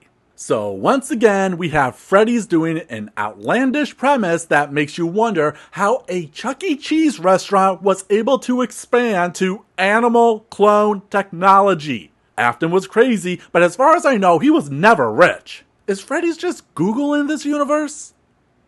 How did they become Google? Yet with all that, this is a really good story. It starts off slow, but is paced well as we see all the pieces set up for the dominoes to come tumbling down, and how Edward tries to Frankenstein his grief with the friendly face. It's Edward's character that really elevates this story, suffering from his survivor's guilt as he believes Jack's spirit is haunting the friendly face to get back at him, driving him mad cause if he only paid more attention, maybe none of this could have happened. Ending with Edward himself getting hit by a truck, and the reveal that the cat was never possessed. It was just following its program to be a friend, making the story a wonderfully tragic entry.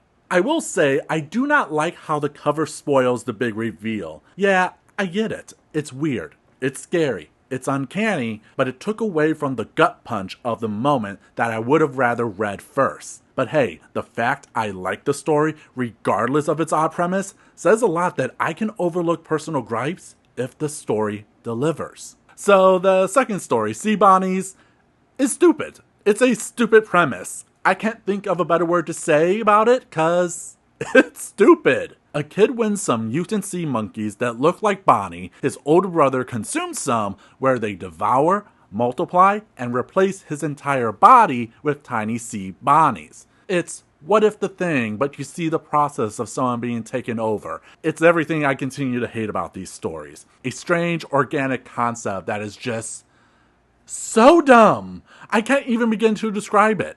So why did I come away liking it in the end? Really because of the main character, Mott, the older brother and strangely mature teenager who ingests the Bonnies. He's a really likable character, especially with his relationship with his little brother Rory. So when we see him slowly lose his self, his body, mind, a million little creatures slowly eating him alive, you really feel that horror, especially as the Sea Bonnies taunt him inside his own body. Oh yeah, the Sea Bonnies can talk, but only to him? It's so dumb. It's so dumb. Really, my biggest issue was I was expecting another shoe to drop in the story. See, Rory won the Sea Bonnies, but when Mott sees them eat a goldfish, he hastily, there's your act of haste, flushes them down the toilet. Later that night, he grabs a glass of water where he feels the Sea Bonnies go down his throat. But I don't know how they did that. The story just tells us the Bonnies are really smart and really petty. But I was expecting another twist that would reveal Rory planted the glass of water full of Bonnies. All part of an elaborate revenge because Mott called his Bonnies ugly, and there's a whole thing about Mott having handsomely good looks while teasing Rory's looks. And it would have been revealed the Bonnies talk to Rory so they can make Mott ugly. But even if none of that happened, it doesn't take away how haunting the ending is. It's still a really dumb premise. But my god, does it slap. The kids still say slap, right? The last story, Together Forever, is a simple one. Mean girls, Jessica and Brittany, are the hottest girls in school, who hate another pair of girls, Mindy and Cindy, who they see as having no class and no respect for the high school status quo. During robotics class, here's your Freddy's tie-in. Jessica and Brittany are given a pig animatronic named Rosie to fix and program. When the girls see she has a giant empty belly, they deviously think of stuffing Mindy and Cindy into her to show their place. Alone at night, the girls program Rosie only for her to grab Brittany. Jessica realizes they must have switched the code around. The book tries to say they don't know how to code, but if so, why are they even in a robotics class? Jessica tries to free Brittany, but in her haste, hits the spring lock switch, killing Brittany. When Jessica flips it back, Rosie then grabs her, and this is where we get to the good part. As Jessica gets pushed in, she sees what has happened to Brittany, and you read it in all its gory glory. Guts everywhere, blood dripping, random bits of organs, and a skin face of Brittany that speaks just before Jessica is spring locked. Ending with Mindy and Cindy finding Rosie, who becomes their servant, and kind of sounds like the mean girls who make fun of them, not realizing the two skin faces inside her stomach. Overall, this is a good story, especially for its gory ending. However, it's also a great example of a simple premise being stretched to fit a page count. A third of the story is dedicated to how awful Jessica and Brittany are, which with characters as flat as them, you can only do so much with a mean girl. One of the worst being a full-on filler scene of the girls getting some burgers just so we have an excuse to why they are alone at the school at night. So you will have to power through all that, but with the way it pays off is worth it. This is what I wanted Pizza Kit to be. So in the end, we got 3 solid, if not flawed in their own way, stories. So then, The Stitchwraith. Wow. Larson discovers the blood samples are tied with missing reports, mentioning a strange clown girl around them. He also discovers someone else was researching the cases, a man named Dr. Talbert, who works with a substance called remnant. They ask you how you are, you just have to say that you're fine when you're not really fine, but you just can't. No. No. You are not doing this again, Scott. You are not dragging another game-specific item you never explain in the books, let alone connecting it to this Talbot character who means nothing to us. But you try by making him a lab partner to Taggart. Remember him? Mr. Agony? Me either, and it's not confusing having two characters with similar names. It barely matters because this is all just so we can get Jake and Larson in the same room because Ranella is Taggart's daughter. But when Jake looks at some photos, he sees who he has is not Ranella, but sexy baby Eleanor, which causes Larson to have a mind trip seizure where we learn it was Eleanor all along. She made the evil plush trap in Out of Stock, the one going ooga booga in 1:35 a.m. She was there for Step Closer and Hide and Seek, and who tried to kill Sam and Blackbird, but Larson saves him? Wait, Larson was able to interact in this world? This is supposed to be the moment that connects it all for us, but all it does is ruin any agency the characters had, and is such a cop-out. Why did X happen? It was sexy baby Eleanor. Oh, that solves absolutely nothing. While Larson is passed out, Jake also realizes Eleanor is the real evil he felt from the beginning, which is why she needed him to go into a random dude's house to get remnant injected into her, cause... Girl, what was the plan here? Also, your disguise is failing. Remember when the setup was dealing with Andrew's agony infecting objects because of his pain from William Afton? Oh yeah, he's still missing, by the way. Love how you ditched a core character. I still think he's in Larson, but why are we pivoting to sexy baby Eleanor? Who is Eleanor? We get a bit of an idea when Larson sees her leap out of a burned corpse from the man in room 1280, which, if you know the games, you know what this moment is supposed to say. She's Afton's daughter. But if you're just reading the books, again, what is Eleanor's point in this story? Why is Remnant with this Talbot guy when it was something Afton made during his mad scientist era? It's liquid ghost metal, by the way, if you were curious. This is what I feared most getting into this series. A misshapen pyramid of game and book lore that can't stand on its own. Maybe I'll be proven wrong. Maybe Scott has one more hat trick. Maybe this final chapter will stick the landing. Number 11. Prankster. Do you ever hate being proven right? The theme for this entry is standing up for yourself, and the first story, Prankster, is just one of the worst stories I've read in the whole series. It's about Jeremiah, who works at a video game company with two people. Hope, a girl he's in love with but is too scared to share his feelings, and Parker, a loud, obnoxious jerk who likes to pull pranks on Jeremiah. Or, in other words, nerd, jock, and the girl the two want. A weird high school dynamic within an adult workplace setting, not helped by Jeremiah's red flag nice guy routine cause, and I quote, he would be an excellent boyfriend if given the chance. Yeesh.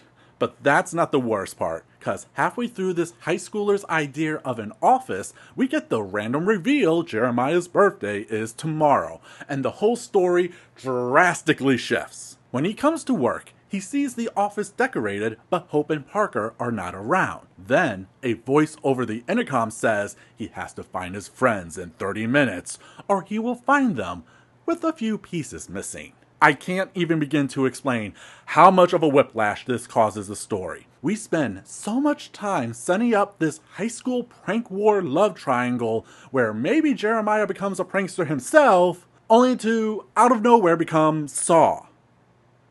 How do these vibe together? Well, Jeremiah thinks this is all just another prank by Parker, but as he plays along, he starts to find teeth and fingernails, then eyeballs and fingers. to full-on intestines. And you would think he would start to get concerned, but no. Instead, we see the most white guy in a horror movie rationalizing from, it's just special effects, to they're located over a medical office with humanely donated organs. It literally doesn't click for Jeremiah till he sees the skinned face of Parker that he realizes this is not a prank.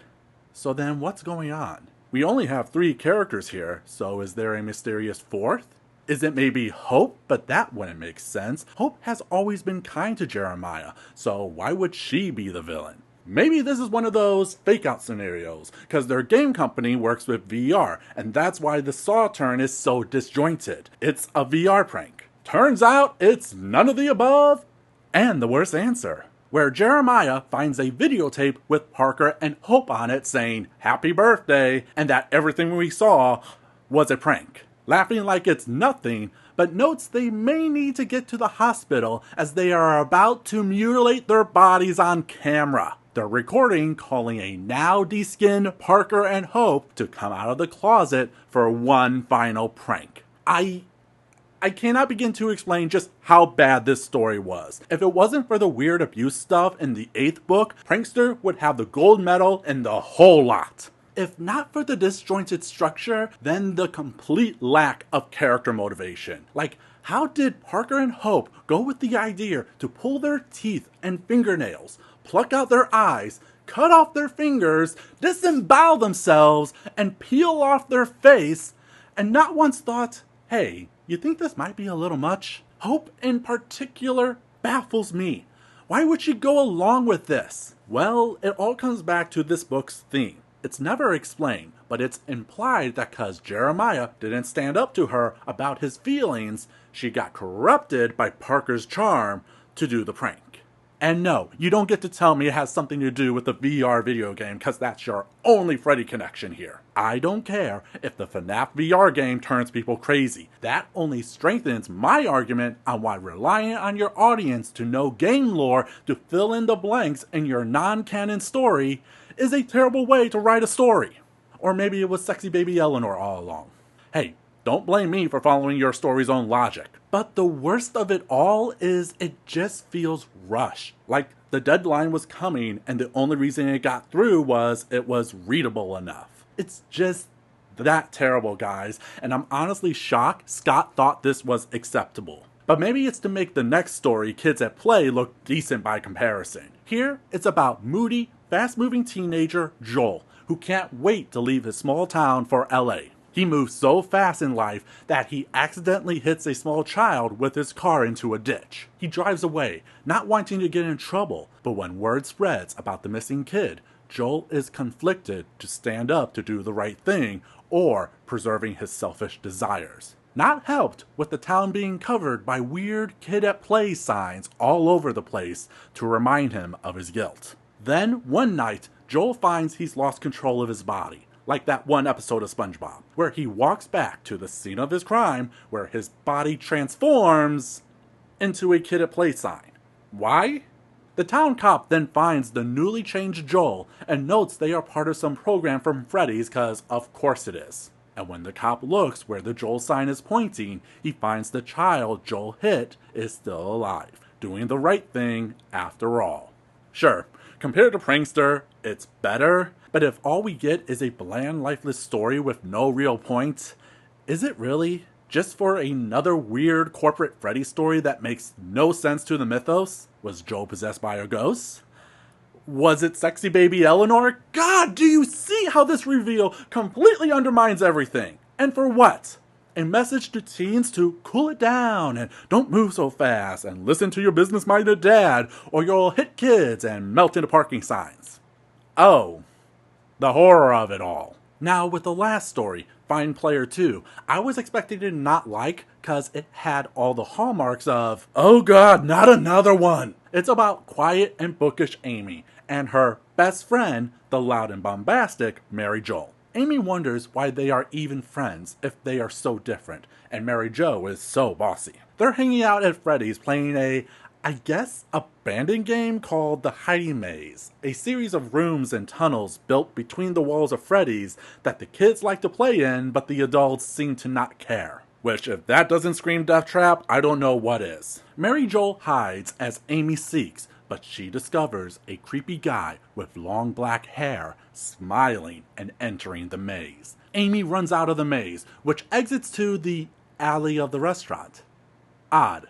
But even odder is when she remembers Mary Jo is still in there, and she just leaves her. She doesn't tell an adult, her parents, anyone that there's a creepy guy crawling around, and the book doesn't even try to give much of a reason except Mary Jo is a foster kid who's a good hider. It's such a weird development, only made weirder when we time skip to Amy in college. Yes, all I just talked about was a setup for the real plot. Amy feeling guilty for her stupid decision. Amy tried to convince herself there was no way she could have known something bad would happen to Mary Jo when Amy left the hiding maze. Bullshit!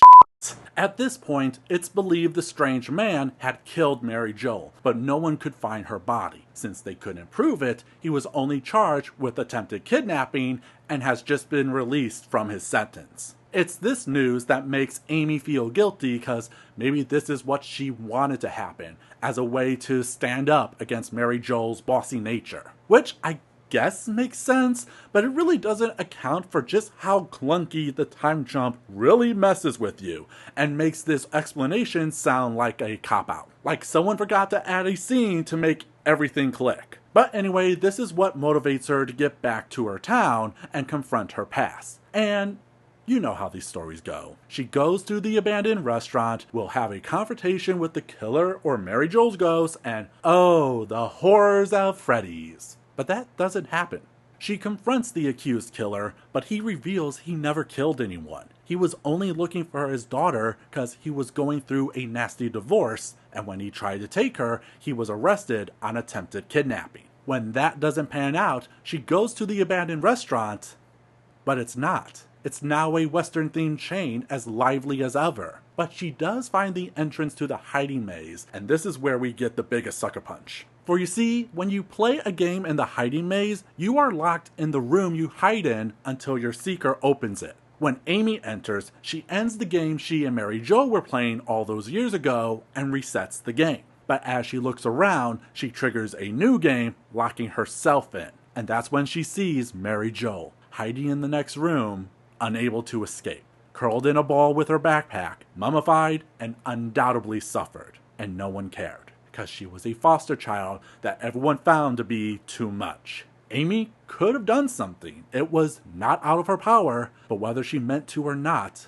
she killed her best friend, now locked like her, where no one can hear her scream over the Western-themed music.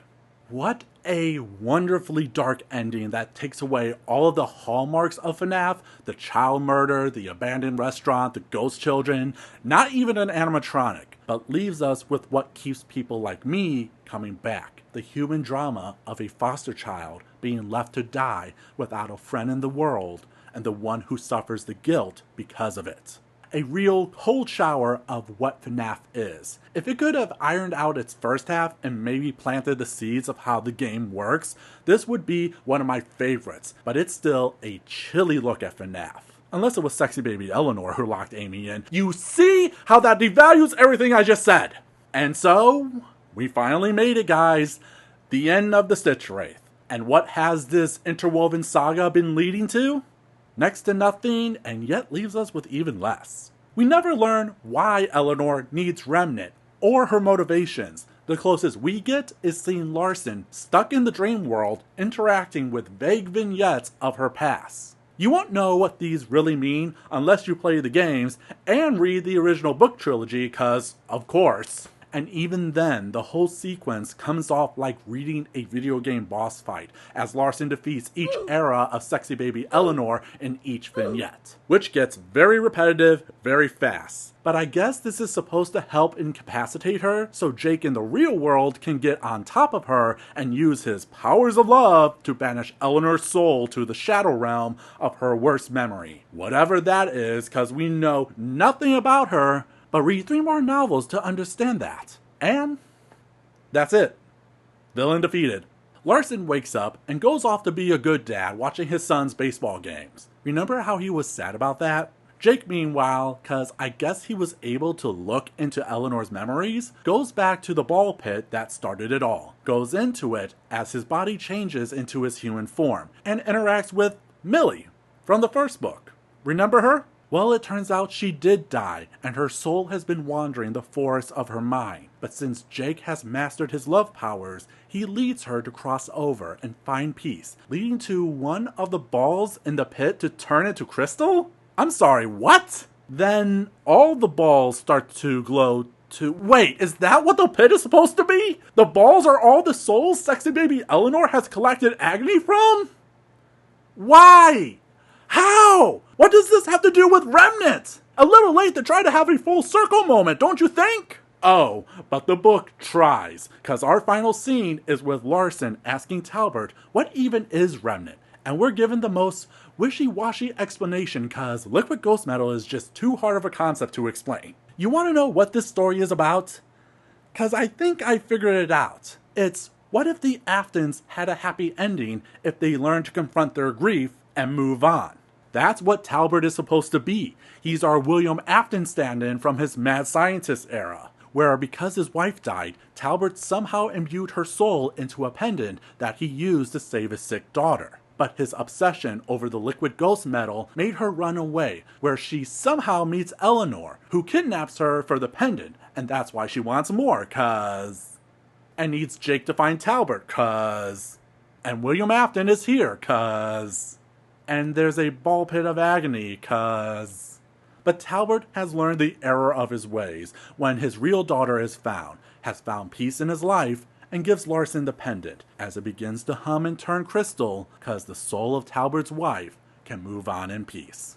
Roll credits. So if this was the point, to thematically have a story where the Aftons get their happy ending, then why did you create a Diet Afton family while having the Aftons play the villains? Like, if Talbot was that important, why wasn't he featured more in the story instead of being plopped last minute? I guess it's so we don't have to worry about sympathizing with a child murderer, but then what's the point of having William? Cause it looks like Talbot's research had nothing to do with Freddy's, and nothing William or Eleanor were doing had any reason outside the fact it's FNAF and you need child murder and ghosts. But when you try to connect them, it just doesn't work. It just creates needlessly confusing death spirals that tries to work with both the games and the books, but in the end this double twist makes everything we read limp, disjointed, and lifeless. Like, remember how this story started because a kid was spreading his agony to get revenge on his killer?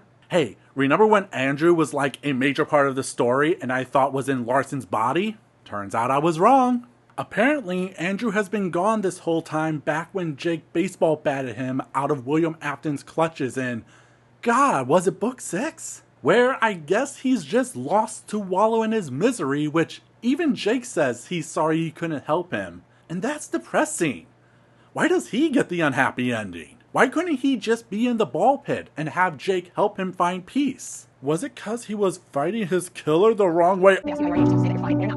Oh God, I do not want to go down that path again. And on top of all that, what was the point with these weird, for a lack of a better word, corporate stories? The Fazgoo, the Gummy Humans, the Lonely Freddies, Sea Bonnies. Maybe these were meant to be hints at where the franchise was going, since these books were published between Help Wanted and Security Breach, where Freddy's evolves from a disjointed chain of restaurants to giant evil corporation. But they feel out of place with a book series very much focused on the restaurant era and don't seem to have much of a point outside of doing some body horror. But what really irks me is the missed opportunity these books had. These are non-canon stories that could be used to clear up or at least address any lingering questions about the restaurant era. I think back to Coming Home, the one about the ghost of Chica finding peace with her family, and what a missed opportunity it was we didn't get more of these. Stories that expand and give life to characters that in the games are, sometimes at best,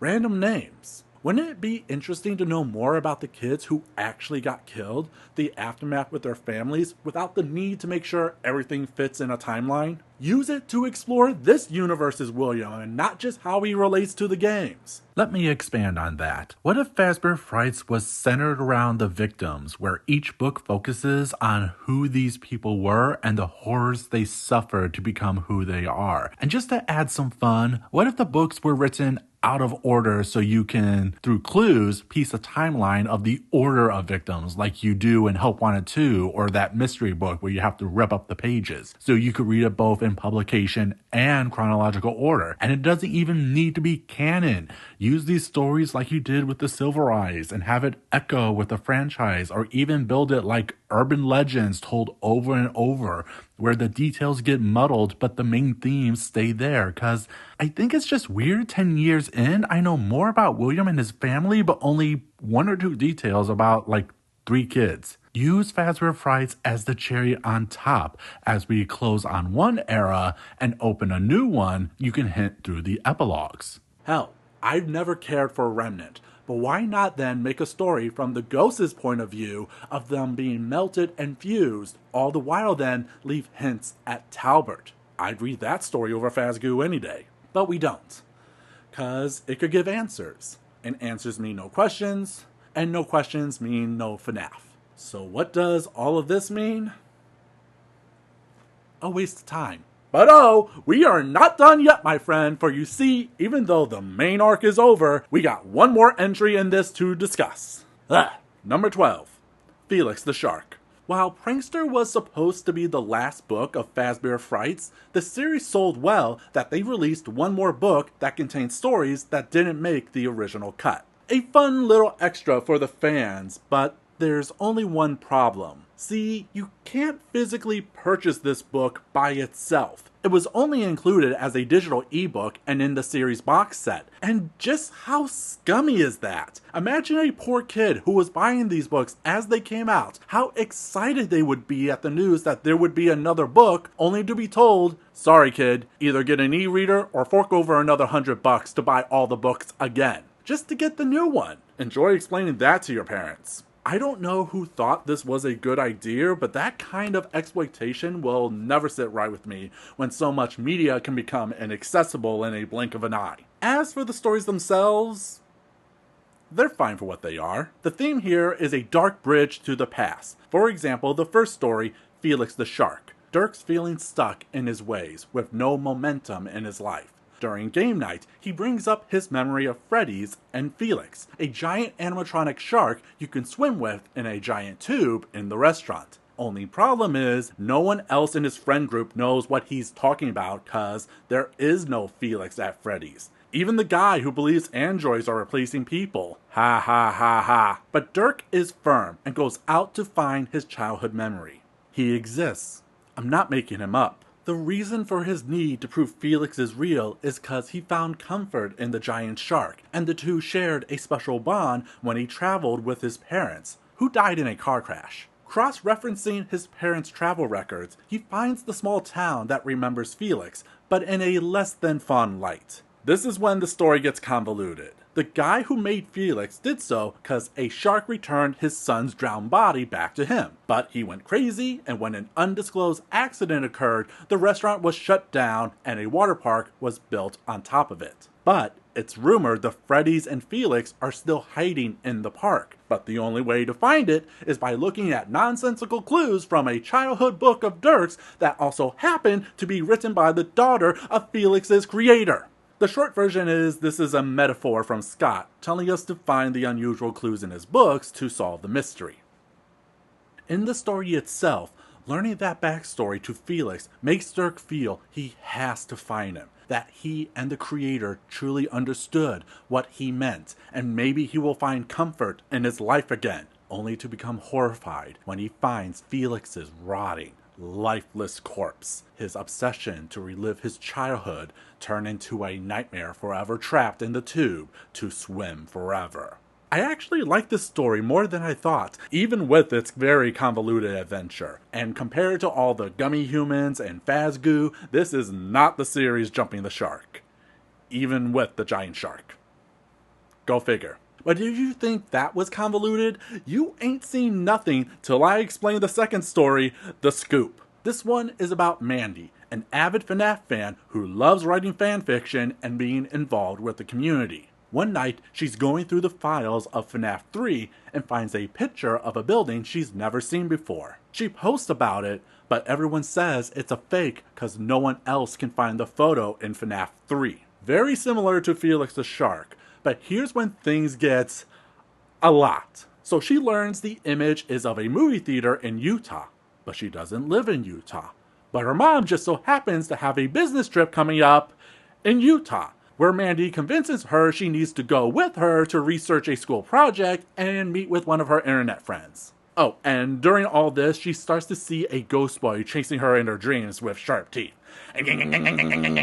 When she gets to the movie theater, she learns it used to be a family restaurant with robots that closed down due to a boy gone missing. Keep in mind, at this point, Mandy has discovered a real-life missing persons cold case through a ghost photo and has been chased by an actual ghost several times at this point. And all she can think about with all of this is, it was perfect fodder for a FNAF fanfiction piece. Yeah, this is something I couldn't get over in the story. Through this whole adventure, Mandy's focus is on how all of this relates back to FNAF, even when her Utah friend tells her that she's dealing with real people, but Mandy's just hooked on game theory. It makes her both selfish and idiotic because she hasn't even connected the dots. The ghost she's seen is the missing boy. So let me cut to the chase about this story. The ghost wanted Mandy to find him. Turns out the missing boy liked to play hide and seek at the old restaurant, but when he hid in the old bear robot, cause of course there is, he accidentally killed himself. He sent the ghost photo to Mandy cause I guess he vibed with her loneliness,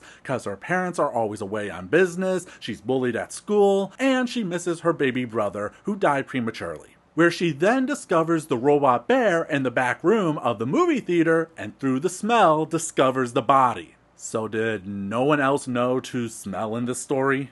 And this experience gets her to express her feelings to her mother, and now life's all better for both parties. And the ghost of her baby brother says hi. This story is an odd one. Like, if the ghost kid wanted Mandy to find him, why was he terrorizing her with razor teeth? Then there's the whole FNAF is based on a true story angle, which reads like a comment on the first game theory, but the story never actually addresses it. Especially with how much Mandy is a fan looking for internet points. Shouldn't we be concerned this might be the real FNAF? But that's the other thing. Mandy is just such a weird character. Her constant obsession with fan theories over real life events rubbed me the wrong way that when we get to the emotional trauma dump, I just couldn't will myself to care. But I also didn't find it bad. The story flowed nicely. I found it engaging. It had me fooled because I thought Mandy was going to get killed at one point. Even the title threw me for a loop, because when you call something The Scoop, I'm thinking it's about someone getting their insides ripped out to fit a robot in it, and not a scoop like an investigation. But yeah, it's just an odd story. And finally, we come to our final story, You're the Band, and thank God it's a simple one. Sylvia is a single mother who's worried about her son Timmy. He's been different. It's like he's two different people.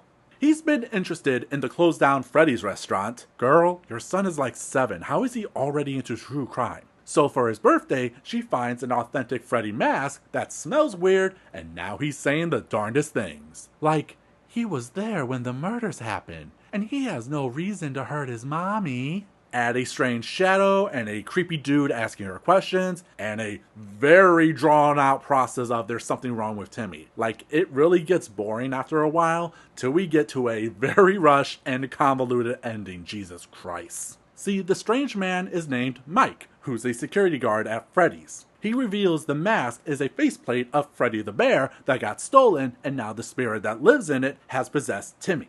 The strange shadow creature is the puppet. Hey, you finally put them in a story, Scott! Who takes Timmy back to the restaurant where I guess it was going to kill him for FNAF reasons. And it all ends with Mike doing some weird Deus Ex to unpossess Timmy, and everything goes back to normal. Mike tells them not to say anything about what happened, like they even understand what happened here. Wasn't this about a single mother trying to protect her son? Yeah, this is a bad one. I say the story gets drawn out, but there was a part early on I was into it with the single mother trying to raise her son. But the reason it gets drawn out is because it doesn't matter in the end. They're just here till Scott hits us with a load of fan service that means nothing unless you know the lore. It's really disjointed, and the ending makes no sense, but I guess this fits with my issues with the series overall. Taking a simple story and bog it down with fan service, lore dumps, and disconnected characterization that leaves you with an incoherent, empty mess. Couldn't think of a better way to sum up this series. Would you believe me if I said I really tried to give this series a fair shake?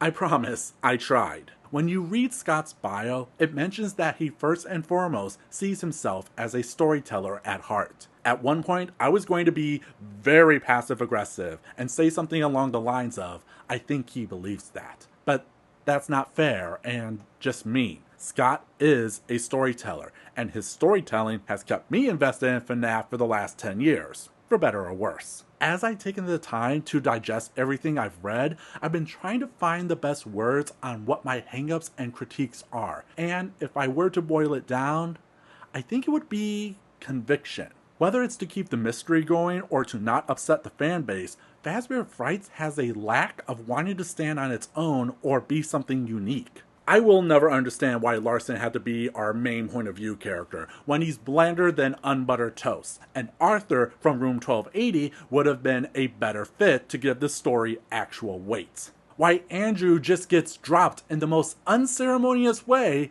only for the story to end in a completely different direction when we began. Creating characters to be thematic stand-ins for other characters while never fleshing them out to stand on their own. Trying to connect nonsensical bits to make it all seem connected. If the ball pit was that important, why wasn't it factored in more? And taking relatively straightforward stories and overcomplicating them with stuff we did not need. And that's not getting into the moral or philosophical issues I have with some of these stories. Turns out, FAZBEAR Frights has a lot more in common with Goosebumps Horrorland than I expected. As an anthology, it's a mixed bag of good, bad, and weird stories. That's not unusual, it's part of their charm. But what really drags it down is its overarching story. For Horrorland, it was dragging out a simple story with a bloated cast. For Frights, it's having an overcomplicated plot that requires knowing the lore, but in doing so, makes you wonder if any of the stories you read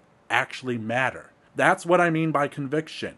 Were these stories written because you wanted to tell them, or were they just to hide some Easter eggs? Yet there are some really good stories here, some of which really resonated with me. To Be Beautiful, Count the Ways, Fetch, Out of Stock, Room for One More, Coming Home, Bunny Call, The Man in Room 1280, The Real Jake, The Breaking Wheel, Friendly Face, Sea Bonnies, Together Forever, Fine Player 2. I think many of these are worth a read, flaws and all. But I can't say the whole series is worth reading, and I think nothing is more telling than with each graphic novel adaptation of the series, they completely ignore the Stitchwraith stories. I will always find FNAF a beautifully frustrating, fascinating mess, and with everything I've gone through, it was just the kind of art I needed. But FAZBEAR Frights is as uneven as they come, and as filling as their half-baked pizza at Freddy's. Yes, one pizza please. With pineapple. Here's to pineapples and dead husbands, you goddamn son of a... It's me. Hi, I'm the problem. It's me.